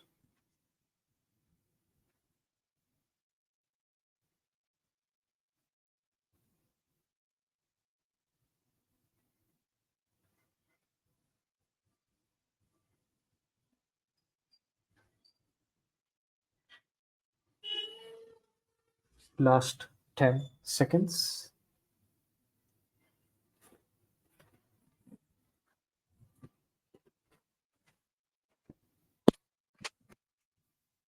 Last 5,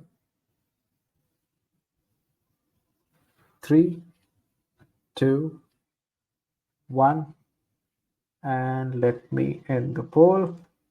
Broadcast the results. So D is clearly the popular choice here. So let me know, how did you find these two questions, the first one and the second one? How were these questions? What did you observe? Meanwhile, I did see a couple of questions asking about, the course options and the prices. So it's July. We do have deals running through July. Earlier in the month, we had the 4th of July deal, and even right now, I believe we do have these two deals. So we have some 60% off on the 2 month and 4 month. For those of you who asked for it, here is the link. And for any of you else who's interested, check this out. If e-GMAT fits what you require for GMAT, give it a shot. Okay, there are these offers that are on right now. Meanwhile, let's hear from you. First was super tough. Second is much better. Yes. So the first question, it's genuinely nasty. Even after I explain it today, you should go back and see it, and then sometimes it will click after a while, right? Some of the logic there is genuinely on the difficult side. So if you felt the first one is easy, fantastic. That means you are at a you definitely are at a good level. But for the general population, that first one is nasty. Second one is, okay, comparatively okay, but still 700 level. 90% of the time went for pre-thinking, yet could not assume. Yes, that's because you're just getting into pre-thinking, as far as in all probability. Or if you've been doing pre-thinking for a long time, you're still not, gotten the hang of how to do it well. But in any case, the objective of us discussing this right now is to show you how to approach these questions, and how pre-thinking and, following a very structured way of thinking can help you even with these kinds of questions. I couldn't read the answer choices in the second one. I'm not sure why that happened. Yeah, so I think the overall consensus is clear. First one was a little tricky, second one not so much. Let's discuss these two questions. So these are, you know interesting questions. Both of these are considered 700 level, and even the stats in this room kind of indicates that. So let's talk about RDS technologies. All of you have read the argument at this point. So the step 0 is done. Let's start with that step 1. That is, let's visualize the conclusion. Let's build a death grip on the conclusion. What does the conclusion say? The number of wordlanders receiving the special program information, it did not increase significantly from 94 to 96. So let's take an example to understand this. Let's say in the year 94, right, you had around 1 million people. Now, you had 1 million wordlanders who are actually receiving this special program information. What the author is really claiming here is that even in the year 96, this number did not really increase considerably. Somewhere around 1 million, maybe 1 million 100, 1 million 200, not not an increase that's considered to be considerable or significant. So number of wordlanders receiving special program information, or you can also call it RDS programming.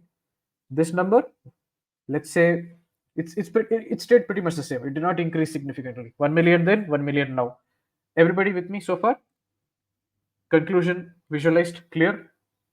Now, let's get into the logic piece. Some of you might have got lost in the very complexity of the text here, but let's understand very simple what's happening. What do you know? Radio stations with RDS technology broadcast special program information, whatever that means, SPI, that only radios with an RDS feature can receive. In other words, hey, to get RDS programming, firstly, you need to be in the vicinity of a radio station, that actually broadcasts this SPI tech, special program information. But just being in the vicinity of the radio is not enough. You probably also need the radio. Isn't that what is being told here? I need to be in the vicinity of a station. I also need to have the damn radio. So far, so good. I'm going slow with this because this is probably the most complex of the arguments we have. So, radio stations broadcast special program that only these radios can receive. So, I have this radio and I'm in the vicinity of a station. Then I have very good question. Where did the vicinity point come from? Very rarely you have. I mean, GMAT is a test of real life thinking, right? So, uh, think about radio stations, or if you want a more modern example, think about your 5G connectivity. Just because you have 5G in your phone, or does it mean that you will get 5G signal? You still need to be in the vicinity of a 5G tower, right? So that's a little bit of real world information that the author expects you to know. At least the test maker of this official question expected you to know. Is that clear? Simple, right? It's the same with radio. You can do anything you want, but if you're not in the vicinity, you cannot expect a radio that plays in Bangalore. You may not get it sitting in Los Angeles. That's the point. So the vicinity is also a factor. So two things: to get RDS programming, the station is also important. The station has to be a station that broadcasts special program information. That's one point. And you should also have this particular type of radio which has the RDS feature. Only then can you even think about RDS programming. That's point one. Now is where it gets very interesting. Between 1994 and 1996, the number of radio stations, it increased from 250 to 600. In other words, it increased by more than 2x, more than double, right? 250 to 600. In other words, boss, to get RDS, you need to be in the vicinity of station. You also need radio. The stations has increased between 94 to 96. The number of stations has increased by more than 2x. Even before reading the next sentence, the implication of this, oh, just like in the highway miles question, if more number of trips are happening, one would automatically think more revenue is coming in because more number of trips. Similarly, here also, I expanded on the number of stations. You would expect more wordlanders to be able to get RDS programming, right? That's the expectation that is being set. Now look at that next sentence. And the word however is a clue that you're going in the other direction, contrary to this expectation. So, yes, on the one hand, the number of radio stations has more than doubled, great. But because the number of RDS equipped radios did not really change much from 94 to 96.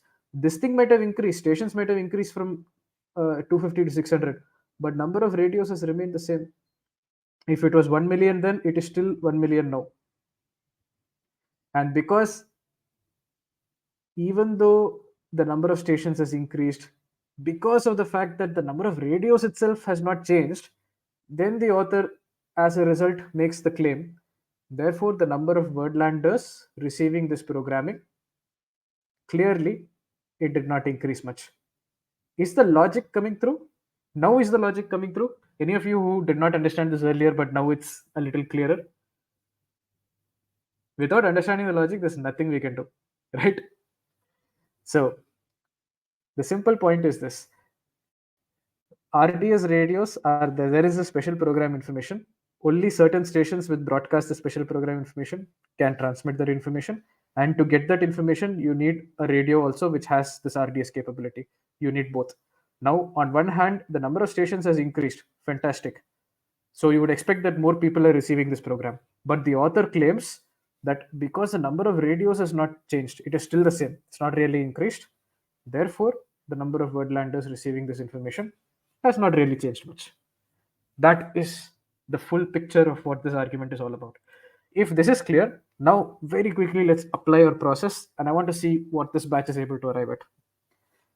Let's ask that pre-thinking question. In what scenario can we say that there will be a considerable addition to the number of wordlanders who are receiving the special program information or RDS programming? despite the fact that the number of radios has not increased much from 94 to 96, it's practically remained the same. And given the fact that the number of stations has actually increased. Think. With this clarity, let's see what the batch is able to tell me. Earlier, they were not in the vicinity of previously existing RDS is a fantastic answer, and I believe the correct choice is based on that answer. Uh, Listening range does not change. Actually, the range does not matter.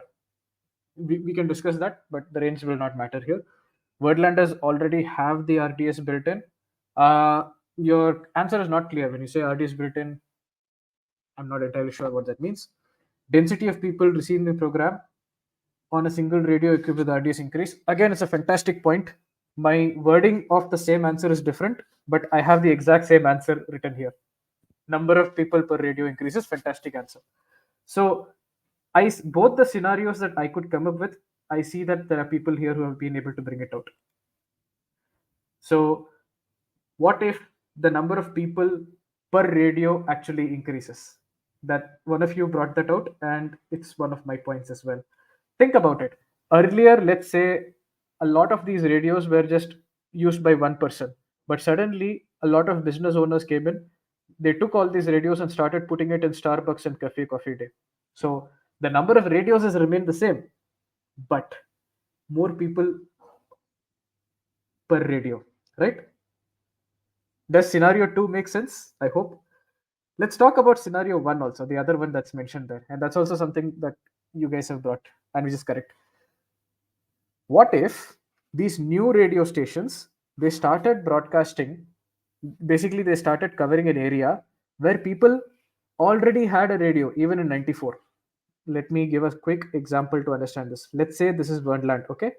And let's say in the year 94, all these are people who have the radio, even in 94. But here is the problem. In 94, only 250 radio stations. They covered only this area. These guys had the radio, but they never, in 94 they did not have a station. But what happened in 96? Fantastic. 250 stations became 600 stations. What if now all these people who did not have radio are suddenly getting signal because now they are in the vicinity of an RDS radio station? Even then your conclusion would break. That essentially is scenario 1. Very quick question. Scenario 1 crystal clear to everyone?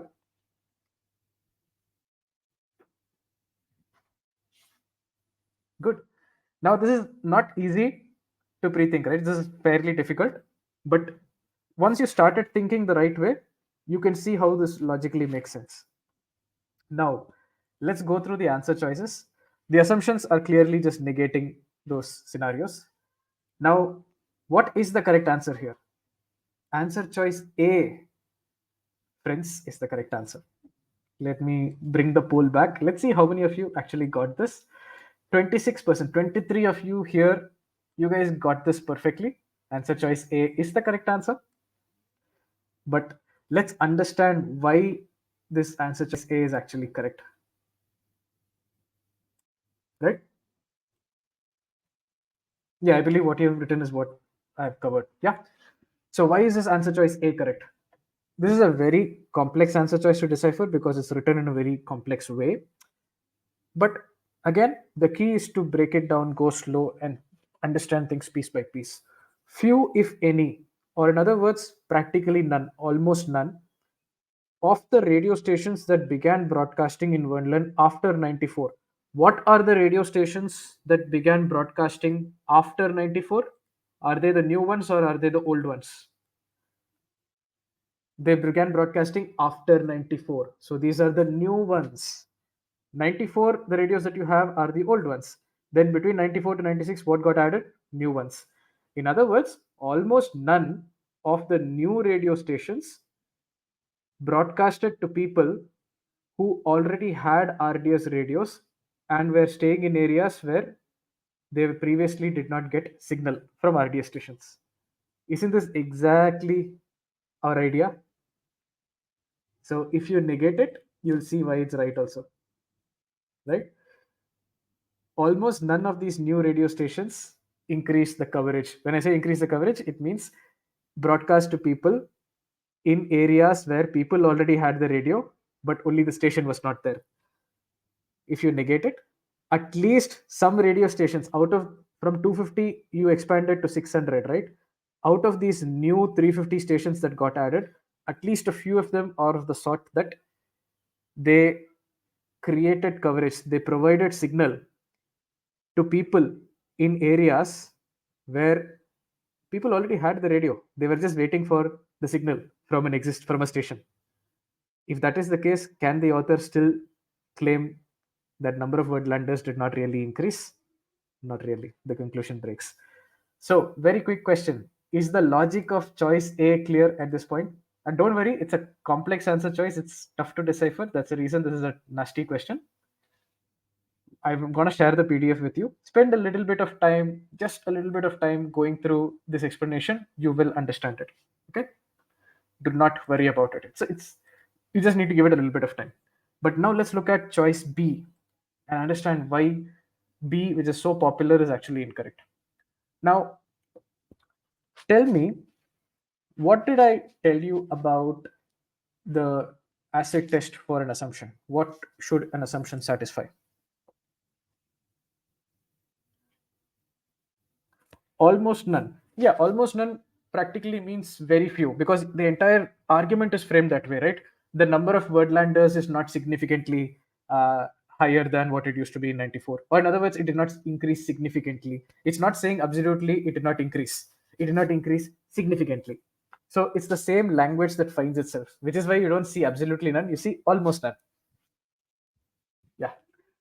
So it's very tight, it's very precisely tied to the exact this one. So must be true. I saw the answer there. Yes. The problem with choice B is it's not really must be true. Come back to the conclusion. What is the conclusion? Number of wordlanders receiving special program information, it did not increase from it did not really increase much from 94 to 96. So it was 1 million in 94. Yeah, pretty much around 1 million in 96 also. Was this not your conclusion? Now think, for this conclusion to hold true, do you need this most? Is it necessary that most of the wordlanders who are living in the listening area of an RDS station, is it really required that 60%, 70% of people in the year 96 should have RDS for there to be absolutely no change? Yes, no, think about it for a second. Do you really require that most there? That's the point I want you to think about.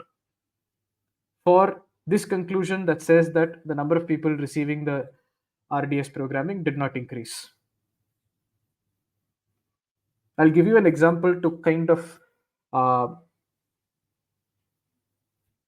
even it is few, the point is it does not have to be most, which is why it doesn't break the conclusion. It's not that even if it is few, it will break.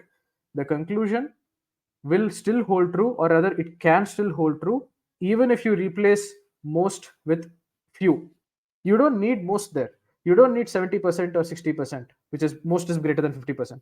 What if this percentage of wordlanders within the listening area is 20% in 94 and is 20% in 96? Then also this number might remain the same, right? Do you really need most there? I will give you one example to kind of give a little more clarity on this. Let's see if this, for those of you who are a little confused about this, let's see if this helps. Let's bring this in. Is the screen visible? Can you guys see this example? I'm doing the same thing but with a simpler example. Let's say there's a company which increased its number of customers in a certain region from year 1 to year 2. So let's say year 1, 1 million customers. Year 2, it actually doubled the customers. Fantastic. Now tell me, for such an increase to have happened, is it absolutely necessary that most people in the region should be customers in year 2? Is this most required? To give you a quick example, what if 10% of the population, let's say the population is 10 million, what is 10% of the population were customers in year 1? And what if 20% of the population, let's say that's 2 million, were customers in year 2? This, I don't need most, right? 10% and 20%, and still there is this entire change. Do you see why this most in year 2 is not really required? Yes, no? What you see in the answer choice here is very similar to this. The only difference is here, at least my from year 1 to year 2, there is a doubling of customers happening. So you might at least wonder that is there a most that's required? Even when the number of customers is increasing, you don't need the most. So if the number of customers is remaining the same, 1 million customers then, 1 million customers now, for this to happen, do you need, what if 10% of the population were customers in year 1 and 10% of the population, that again 1 million people were customers in year 2? 10% and 10% both cases, right? The conclusion is still holding true. Why do you need most?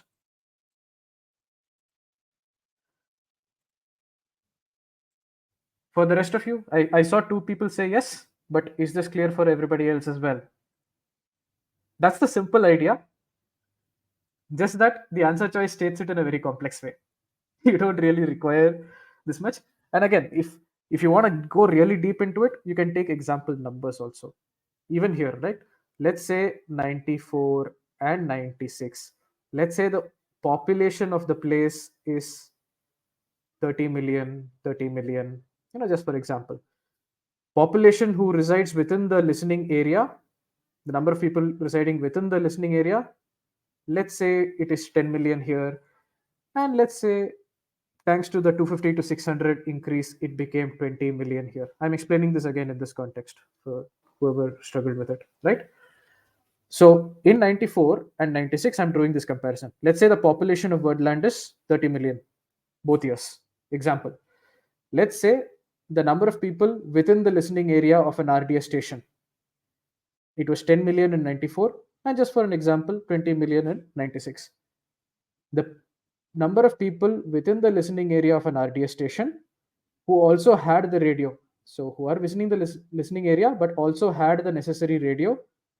Let's say in both cases is 1 million, 1 million. This is what your conclusion states, right? This number did not change. What is the percentage here?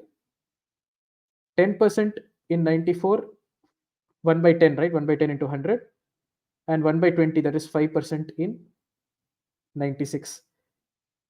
Isn't this negated choice B? You're not having most wordlanders. It's not 60% or 70%. It's only 5%. But do you notice that your conclusion is holding true? 1 million then and 1 million now. Is this clear now? What's happening? Again, I encourage you to take this example. You'll get a rock solid understanding of this. Spend some time on this. But I hope the example earlier helped also. So let's talk about choice C, which is one of the easier choices to reject. Most of you did not choose this. End of the day, it's talking about the impact putting RDS has on the overall general listening area of the station. Even if it reduces, so what? Even if it does not reduce, so what? It doesn't have any impact here. In fact, if anything, the conclusion is that number of people listening, it did not increase. So anything that suggests that the radio station listening area did not decrease, it goes in the opposite direction. End of the day, choice C is clearly incorrect. Think about it, but let's discuss choice D because that's a very tricky choice. How many of you got confused by choice D? Even those of you who chose A or B, how many of you got confused by choice B? Choice D? Yes. Now, choice D is an example of a nasty looking choice, which is actually completely irrelevant. It is nowhere related to your conclusion. What is your conclusion about number of wordlanders who are receiving special program information? This by definition is people who have the radio and are within the vicinity of a station. This, your conclusion is about this number. It says that this number did not change. It's not a case of no new information. It's a case of irrelevant information. Look very carefully at what choice D is telling you. In 1996, wordlanders who did not own RDS radios. So the people who did not even own this radio, the choice is telling me what happened to them. It's telling me the people who did not own this radio, they were not able to get any programming from these new radio stations. The question you have to ask is, why do you care about those people? Your conclusion is not even about those people. Your conclusion is about the folks who are actually getting this programming. They have the radios. That number did not change. That's the conclusion. So what if the people who do not have these radios, whether they are able to get regular programming or whether they are not able to get this regular programming, why do you care? What does that have to do with your conclusion? Exactly. It is a haha moment. It's not just an aha moment, it's also a haha moment. Once you really realize what's happening here. That in reality, it's talking about a segment of people nowhere connected to your argument. It's telling me what happens to that segment of people that, oh, these guys, poor people, they are not able to get all your regular programming. Why do we care what happens to those people? What does that got to do with your solution about wordlanders? So these choices seem difficult, but once you reach a certain skill level, you will be rejecting this left, right, and center. For even for some of you who were able to solve this correctly, I'm sure you got that. Choice C, of course, is the easiest choice to reject, has nothing to do which is relevant. So, what did you learn from this question? Before I get into Shelbyville.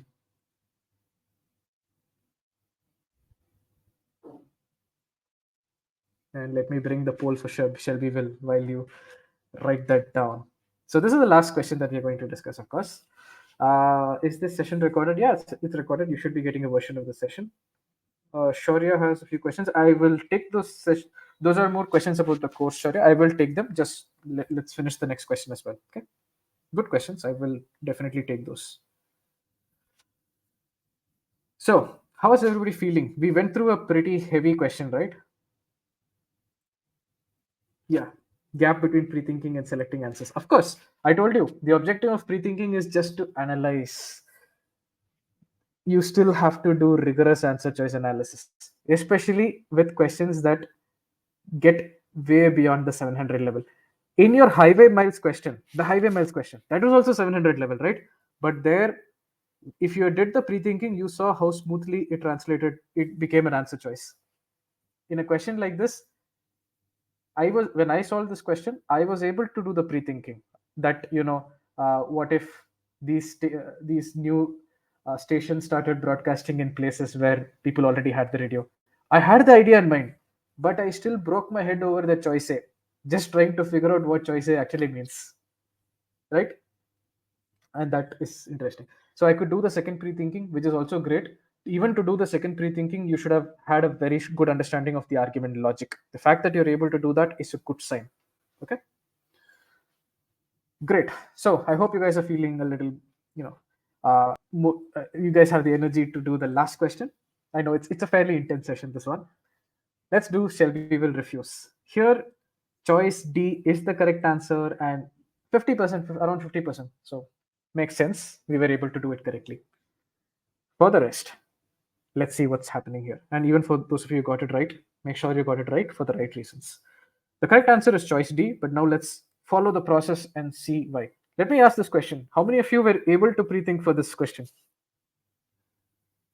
Did you try? Did let's see how this pre-thinking thing works. Yeah, good. Trying is everything. It starts from there, right? Yep. Yeah, let's get right into it. This passage, fairly straightforward to understand comparatively. Let's see. Last year, all the refuse collected by Shelbyville City was incinerated. So, for example, this is everything that was collected. We know that the end result was it was all incinerated. Okay. Uh, let's take an example. Let's say 100 units of refuse was collected. What do we know? All the refuse was incinerated. So 100 units were incinerated. So far, so good.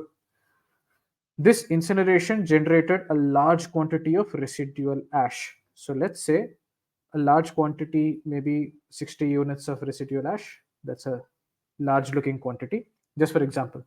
So let's say 100 units of refuse were collected, all of them were incinerated, led to 60 units of ash. In order to reduce the amount of residual ash, so we want to reduce the amount of residual ash, to half of this year's total. So 60 last year, we want to bring this down to 30, correct? The ash generation. In order to do this, the city has revamped its collection program. This year, city services will separate for recycling enough refuse to reduce the number of truckloads to be incinerated to half of last year's number. So let's assume, so now I know that this refuse is being sent to an incineration plant using trucks. Uh, I did not find a good symbol for truck, but here you go. Let's assume these garbage bins are trucks. Quick question. In this example that I've given you, how many trucks are there? Let's use this example to build our understanding. How many trucks am I using here? Counting, right? 10. Perfect. So 100 units of refuse were collected through 10 trucks. All 100 units were sent to incineration. It led to 60 units of ash. This year, we want to bring this ash to 30, half of last year's total. To do that, the city has revamped its collection program. This year, you'll separate for recycling so that number of truckloads becomes half. In other words, this year, only 5 trucks. That's what is being said, right? Now, here's a question for you. This is fantastic if the number of units of refuse collected remains the same. Then everybody's clear that 10 trucks will become 5 trucks. What happens if this becomes 10x? Let's say the number of units of refuse becomes 1000 instead of 100. My question for you is, in this situation, what is the number of trucks? I'll bring a poll for that so that you can put it right there. So instead of 100, suddenly 10x increase, it became 1000. The number of units of refuse. The question is, how many trucks?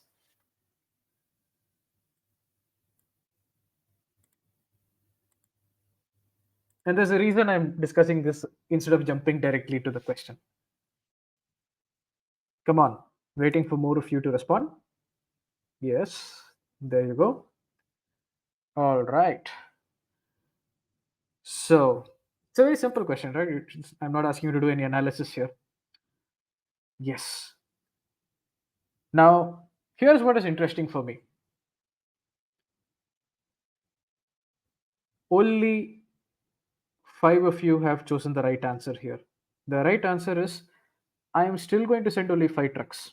It doesn't matter if the units of refuse, whether it is 100 or whether it is 1000, whether it is 10 lakhs, I don't care. Whatever it is, I'm going to send only 5 trucks. This point doesn't depend on density, and I'll tell you why. Look at what is given here. Look at this last sentence and really read it. Be very careful in terms of going through the language. Take a second, read, and for those of you who did not choose 5, tell me if something clicks. This is how you learn. So this is a quick example of how language can be deceptively manipulative if you're not careful.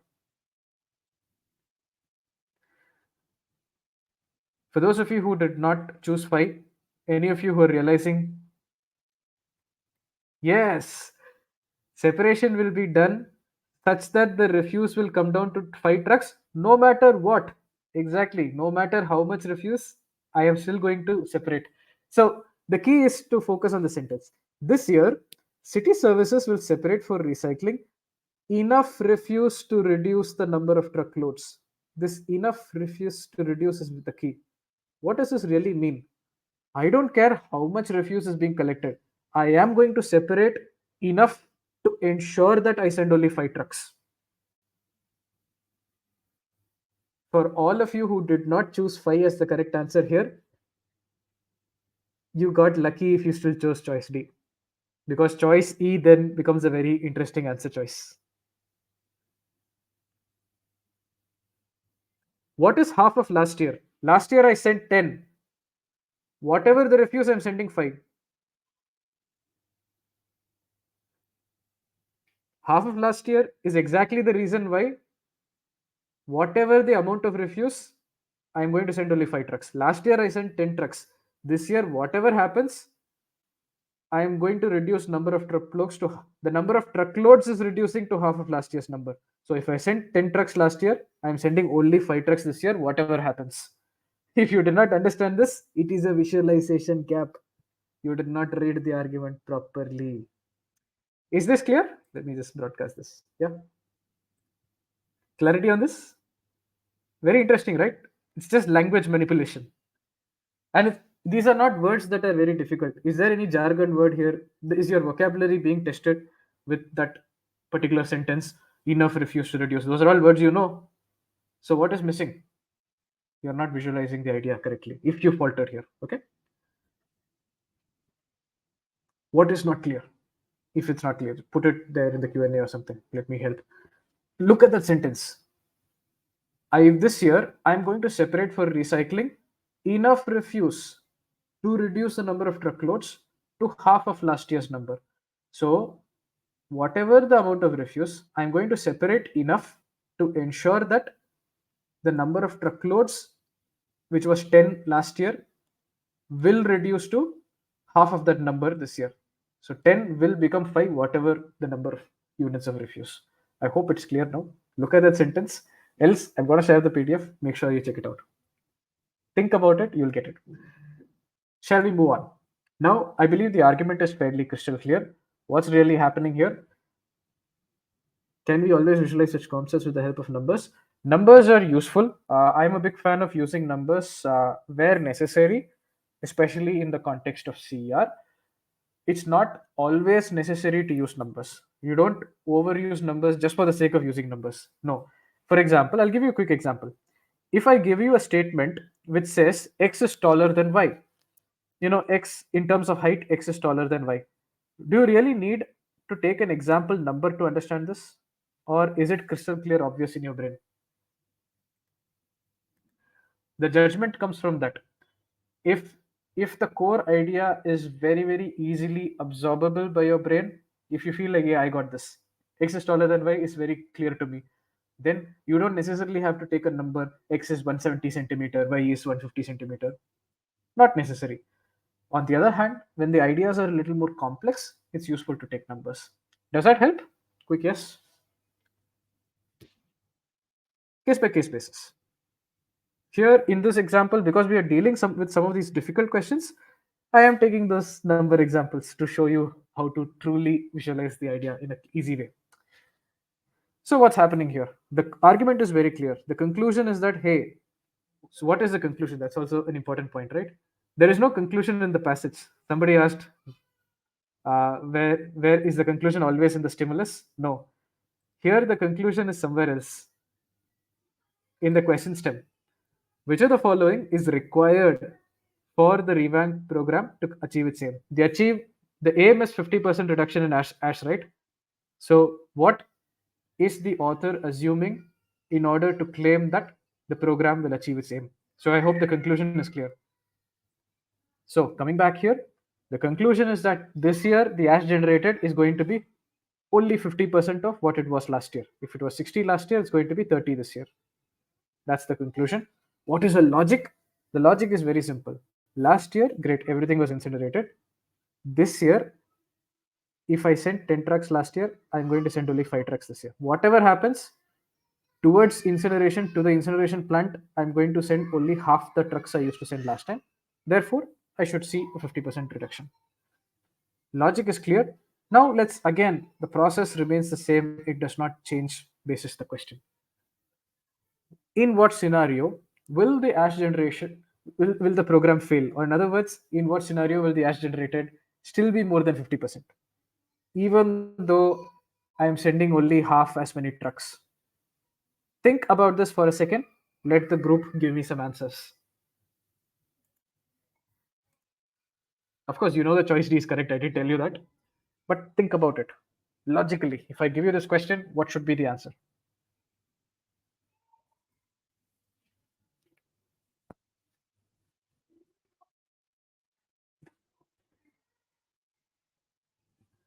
If the refuse amount is less, okay, I think you're talking about refuse in the trucks itself. That's perfect. That's fine.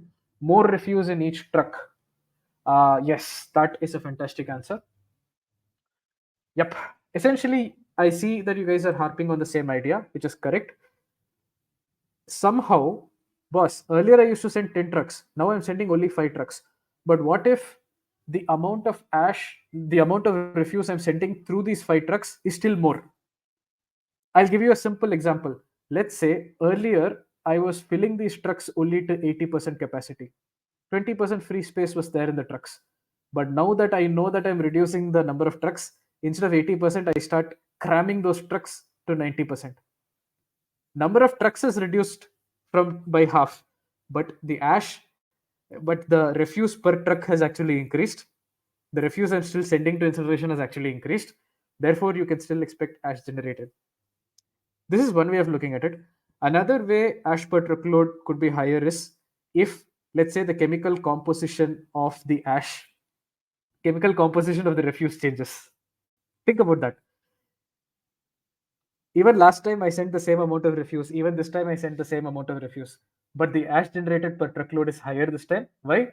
Because this time has the refuse has more ash generating components in its chemical composition. That's another way. The bottom line scenario is this: the ash per truck somehow is increasing. Whether it's because I'm packing the trucks a little tighter, or whether it's because of chemical composition, or whether it's something else, up to you. Ash per truck is somehow increasing. In that scenario, the conclusion will break. So the assumption, as always, simple negation. The ash generated per truckload, it should not be increasing. It can be similar, it can be the same, it can be lower, but it should not be increasing.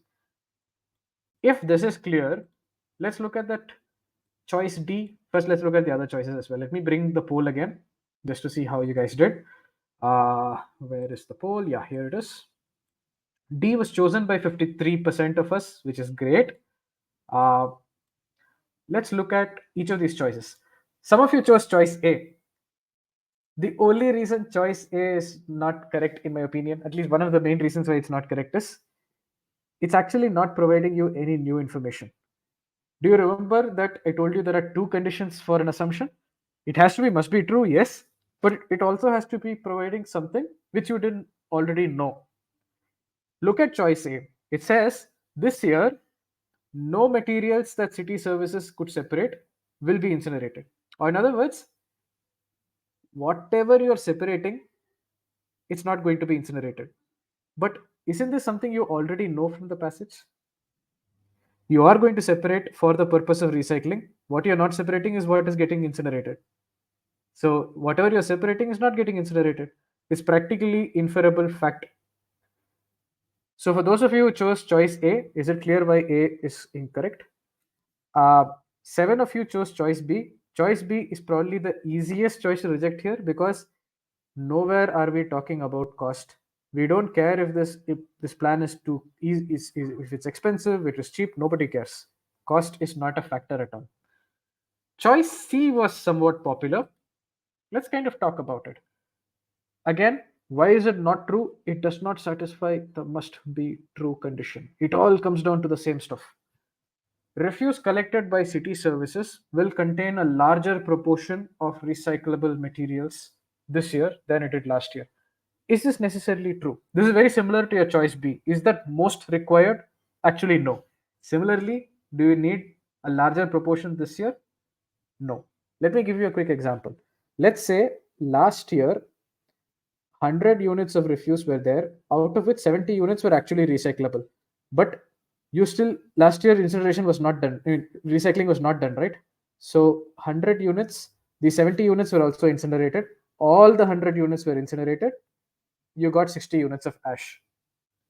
I'll repeat this. Last year, let's say 100 units of refuse were there, out of which 70 were actually recyclable. If somebody had done separation and recycling, you could have done it.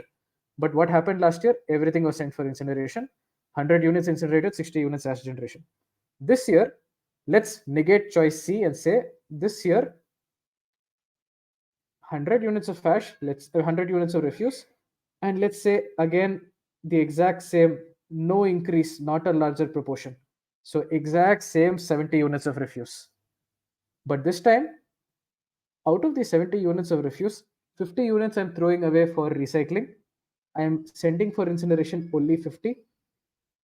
And it's possible that the plan actually works.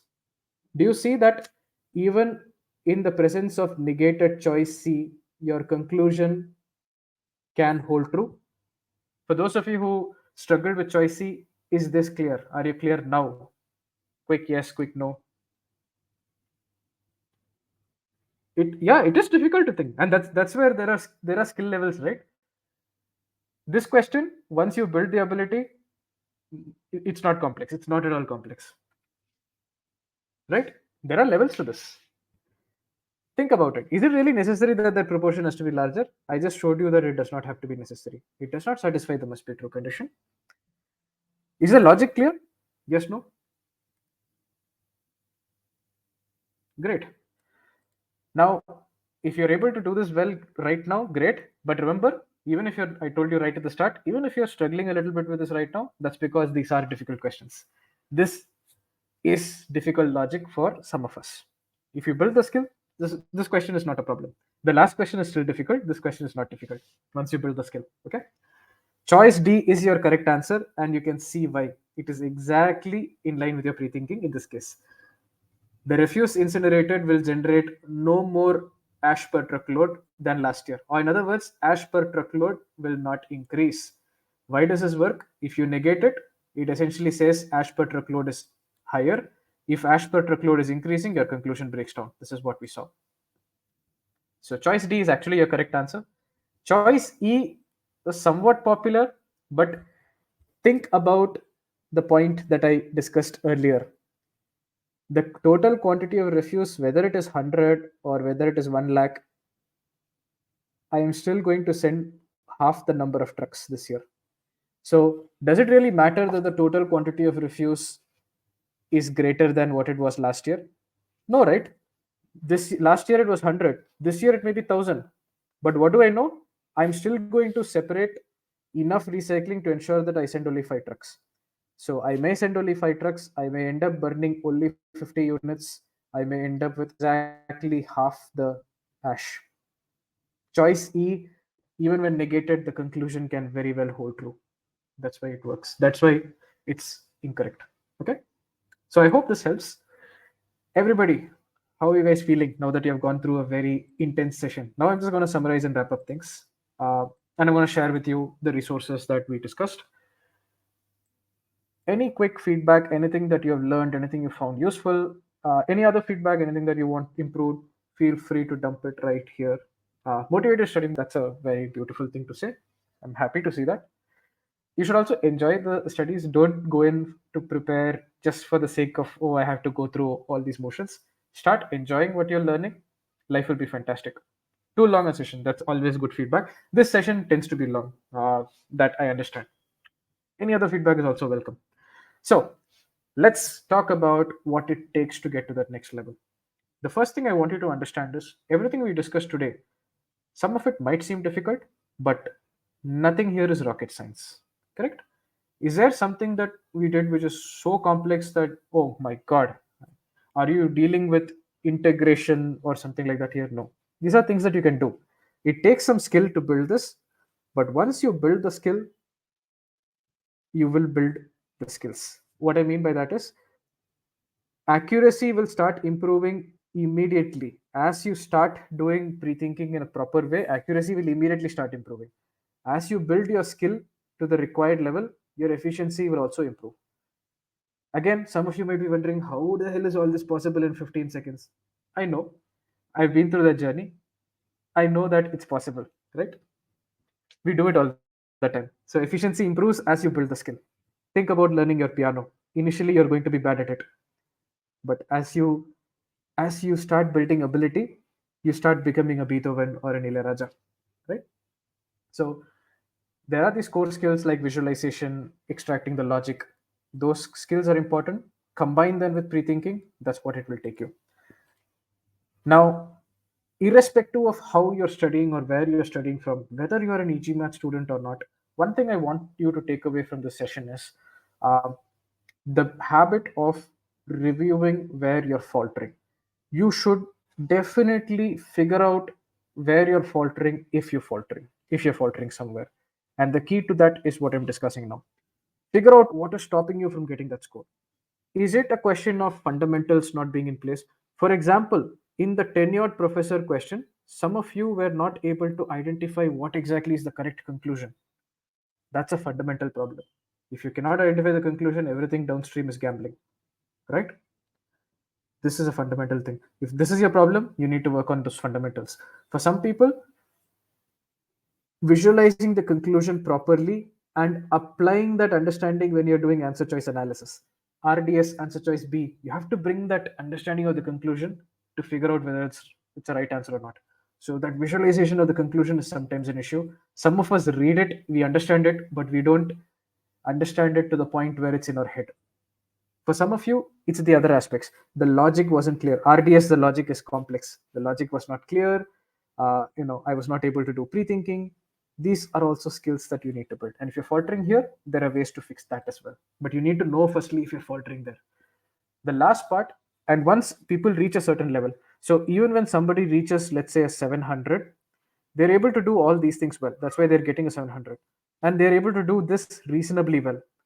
But the journey from 700 to 750, 760, 770, it's usually in this phase. I'm doing all this well, but I'm still struggling with answer choices. Here you saw some really nasty choices. That's the kind I'm talking about. So if you're able to figure out where you falter and fix those, take appropriate corrective actions wherever you're preparing from, fix those points, that's when you will get your necessary percentile, right? How do you do that? Now, I can talk about how we have tried to address these problems. That's where people can falter. So, e-GMAT students who are here, you guys know what I'm talking about. How do you build those fundamentals? Your ability to identify the correct conclusion is critical. There are files that are there for expressly for this purpose. Building the ability to visualize, whether it is those nasty answer choices or whether it is the given question. So, keywords like only, some, clearly, all those things. Learning visualization, being able to draw inferences, which is a vital skill. All these aspects, we're trying to teach you this through these files. The next, as you go through the course, there are aspects here that help you build these aspects as well. Uh, Once you reach a particular point, figuring out the conclusion is automatic. And even here, some of you who are able to solve the questions, you never struggled with identifying the conclusion. You're able to figure out the conclusion, you're able to understand it, you're able to extract the logic as well. For those of you who did not falter in that cents per mile question, you figured out the relationship. That is you having clarity on logic. And of course, as you do a lot of files, you continue building those necessary skills, being able to analyze the logic, being able to draw those inferences. Pre-thinking, what we discussed today is pre-thinking in the context of assumption, but we do pre-thinking for a lot of other question types as well. So it's a very useful thing. Uh, and of course, those of you who are our students, you guys also know that it's not just the course. We also have a quizzing platform called Scholarinium, which has a lot of inbuilt analytics. So this, for example, is one of our students. In the hard questions, the person was faltering initially, not hitting the cutoff. They identified based on this data that they're faltering. They did some corrective actions here. They fixed those problems, whether it is concept issues or behavioral process issues. And after that, they started hitting the cutoff. So this is how, even if you're a student, these are the metrics that you should look at on our platform. The CR journey will eventually look something like this. Once you build your efficiency, your accuracy goes up, time goes down. This is how it will look, right? So this is actually this is actually the analytics of one of our successful students. This student got a 90th percentile, V40, and he got a 90th percentile in CR. And this metric that I see here, it directly correlates to that number. So a person who is hitting 75% in consistently, a person who is consistently hitting 75% in our internal metrics here, typically they end up scoring the kind of percentile, 90th percentile. So we have that calculation as well. So that's just to give you an idea, a little bit of anecdotal. I'm going to share this PDF with you. These are all our students. So look at the last question that you solved. The language was manipulative, right? So to figure out that whatever you do, I'm going to send only 5 trucks. This is what this guy is talking about. Taught physics at UG level, but language has a way of manipulating your mind, which is what you saw in the Shelbyville question. Spending a few seconds genuinely helped. So that's about it from my side. Uh, I will be happy to take any other questions. For those of you who are not our students, feel free to check out a free trial. Do take the diagnostic as well. That's about it. I hope it helps. any further points, let me bring in all the resources for you, and then I'll take the questions. So session PDF to begin with. Here you go. Session PDF is on your screen. You guys will get a version of this particular session as a recording. You will get that as well. Um, let's talk about, yeah, for those of you asking about, I still see a couple of questions about the deals. Here are the links to the deals that are ongoing. July seems like a nice month. We had the July 4th of July deal as well. Um, Other links for you. I talked about Rajat and connecting on LinkedIn. Feel free to check those out. Some links for you. Feel free to go through any of those. Few of our students, if you want to get a dose of motivation, there you go. This includes the students that we talked about. Yeah, and do subscribe to the YouTube channel. There's a lot of content that we roll out. Uh, includes subject matter content, includes success stories, includes stories of admissions. What did people do? What helped people get a scholarship? All that stuff, right? I observed that. Let me go through the comments meanwhile, and then I'll do the questions. I observed that in the questions I falter at, I could understand the question stem. Since it's a weekend question, I start applying the framework for flaw question. So flaw is almost like weekend. There are some small differences, but yeah, understanding the question stem is one thing. But yeah, hopefully you also put in a lot of effort to understand the argument itself, understand the logic. If you understand those two, conclusion and logic, you're in a much better place. So, comprehensive class, want to get my core basics. Great. Is there any SE webinar? Yeah, we do an SE webinar. It should be there in a couple of weeks. 3 weeks from now, we should have an SE webinar. Need to smoothen the corners, fun, motivate to study more, too long a session. Great. Every very tough, brain fried. Yes, that happens. This is a slightly tough session, right? Had a question on, yeah, I'm going to answer some of these questions. Do we get video solutions for all the questions in the course? Uh, so the course is the same. It's not like course bundle of 4 month and course bundle of 2 months is different. Whether you're taking a 2 month subscription or a 4 month subscription, you get access to everything. So when everything includes even whatever we are newly creating for the GMAT Focus Edition, you get access to everything. So it's not like 2 month and 4 month is different. Do you get video solutions for all the questions? Not all. We have video solutions for most of the solutions, a good number of solutions, I would say. Not all. But what's great is there is forum support. People like me, subject matter experts, we answer your questions. You have a doubt, you reach out to us, we help you out. So that system exists. Uh, some questions, therefore, are written, some questions are video. The PDF, Amy, I've shared that here. Nikhil has a question on falsification. Let me look at that. In the advanced stages of the course, it is mentioned that falsification is not needed. We can directly, yeah. So, Nikhil, that's a very good question. So, falsification, what you by falsification for the rest of you, it's what we discussed today. That when does my conclusion break down? Once you've reached a certain level of skill in it, you don't necessarily have to do falsification. You can directly, let's say, ask the question, what new information will strengthen my belief in the conclusion? The logical thought processing will happen in your brain. You will be able to naturally and intuitively think about where does my conclusion break down. End of the day, if you answer the question, where does your conclusion break down, you can answer assumption questions, evaluate questions, strengthen question, and weaken questions. Okay. So the principle remains, but if you reached a certain level of skill, you don't have to manually put in the effort to do that. It will happen automatically. So I hope that answers that question. So it's not strictly necessary. That's the core point. So that's a good question. What else? Where can we get recording? You should get it by the mail. How can we find more difficult questions to practice? Yes, that's a good question. Do check out a free trial. If you're not a student, do check out a free trial because there is a lot of content there which we put intentionally so that you guys can try it out. And yeah, let me bring that in as well. So let me. And for those of you who did not have not yet tried the diagnostic, yeah, try it out because it will give you more perspective in terms of where you stand. Okay.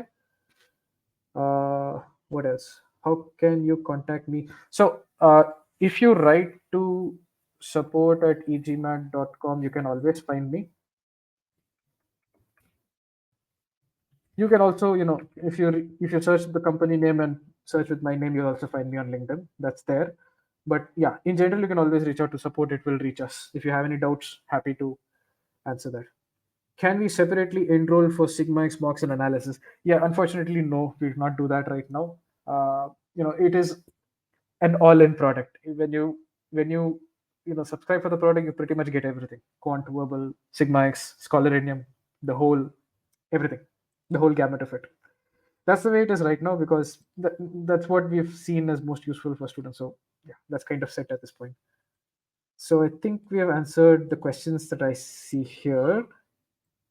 Any other general feedback? Okay. New perspective, grasp the pre-thinking framework. That's good. Okay. Are there any more questions, folks? Let me know. So another thing that I can do is let's bring this one as well.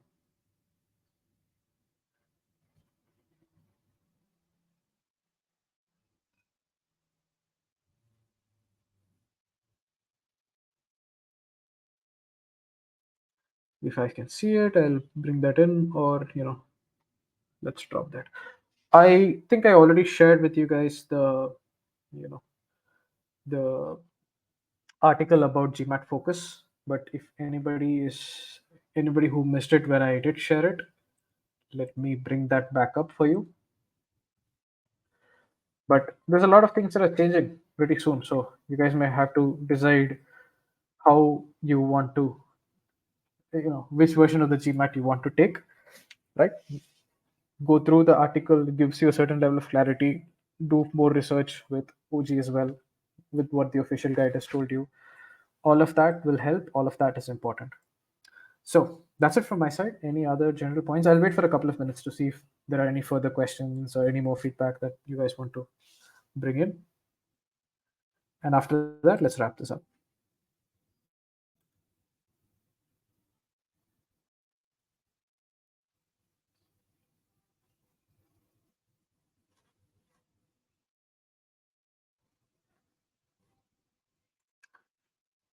Great. So yeah, that's about it. I just hope the session was useful for you. Irrespective of where you're preparing from, I hope you learned a lot about your CR journey, got a picture about what it really takes to do at least assumption questions well.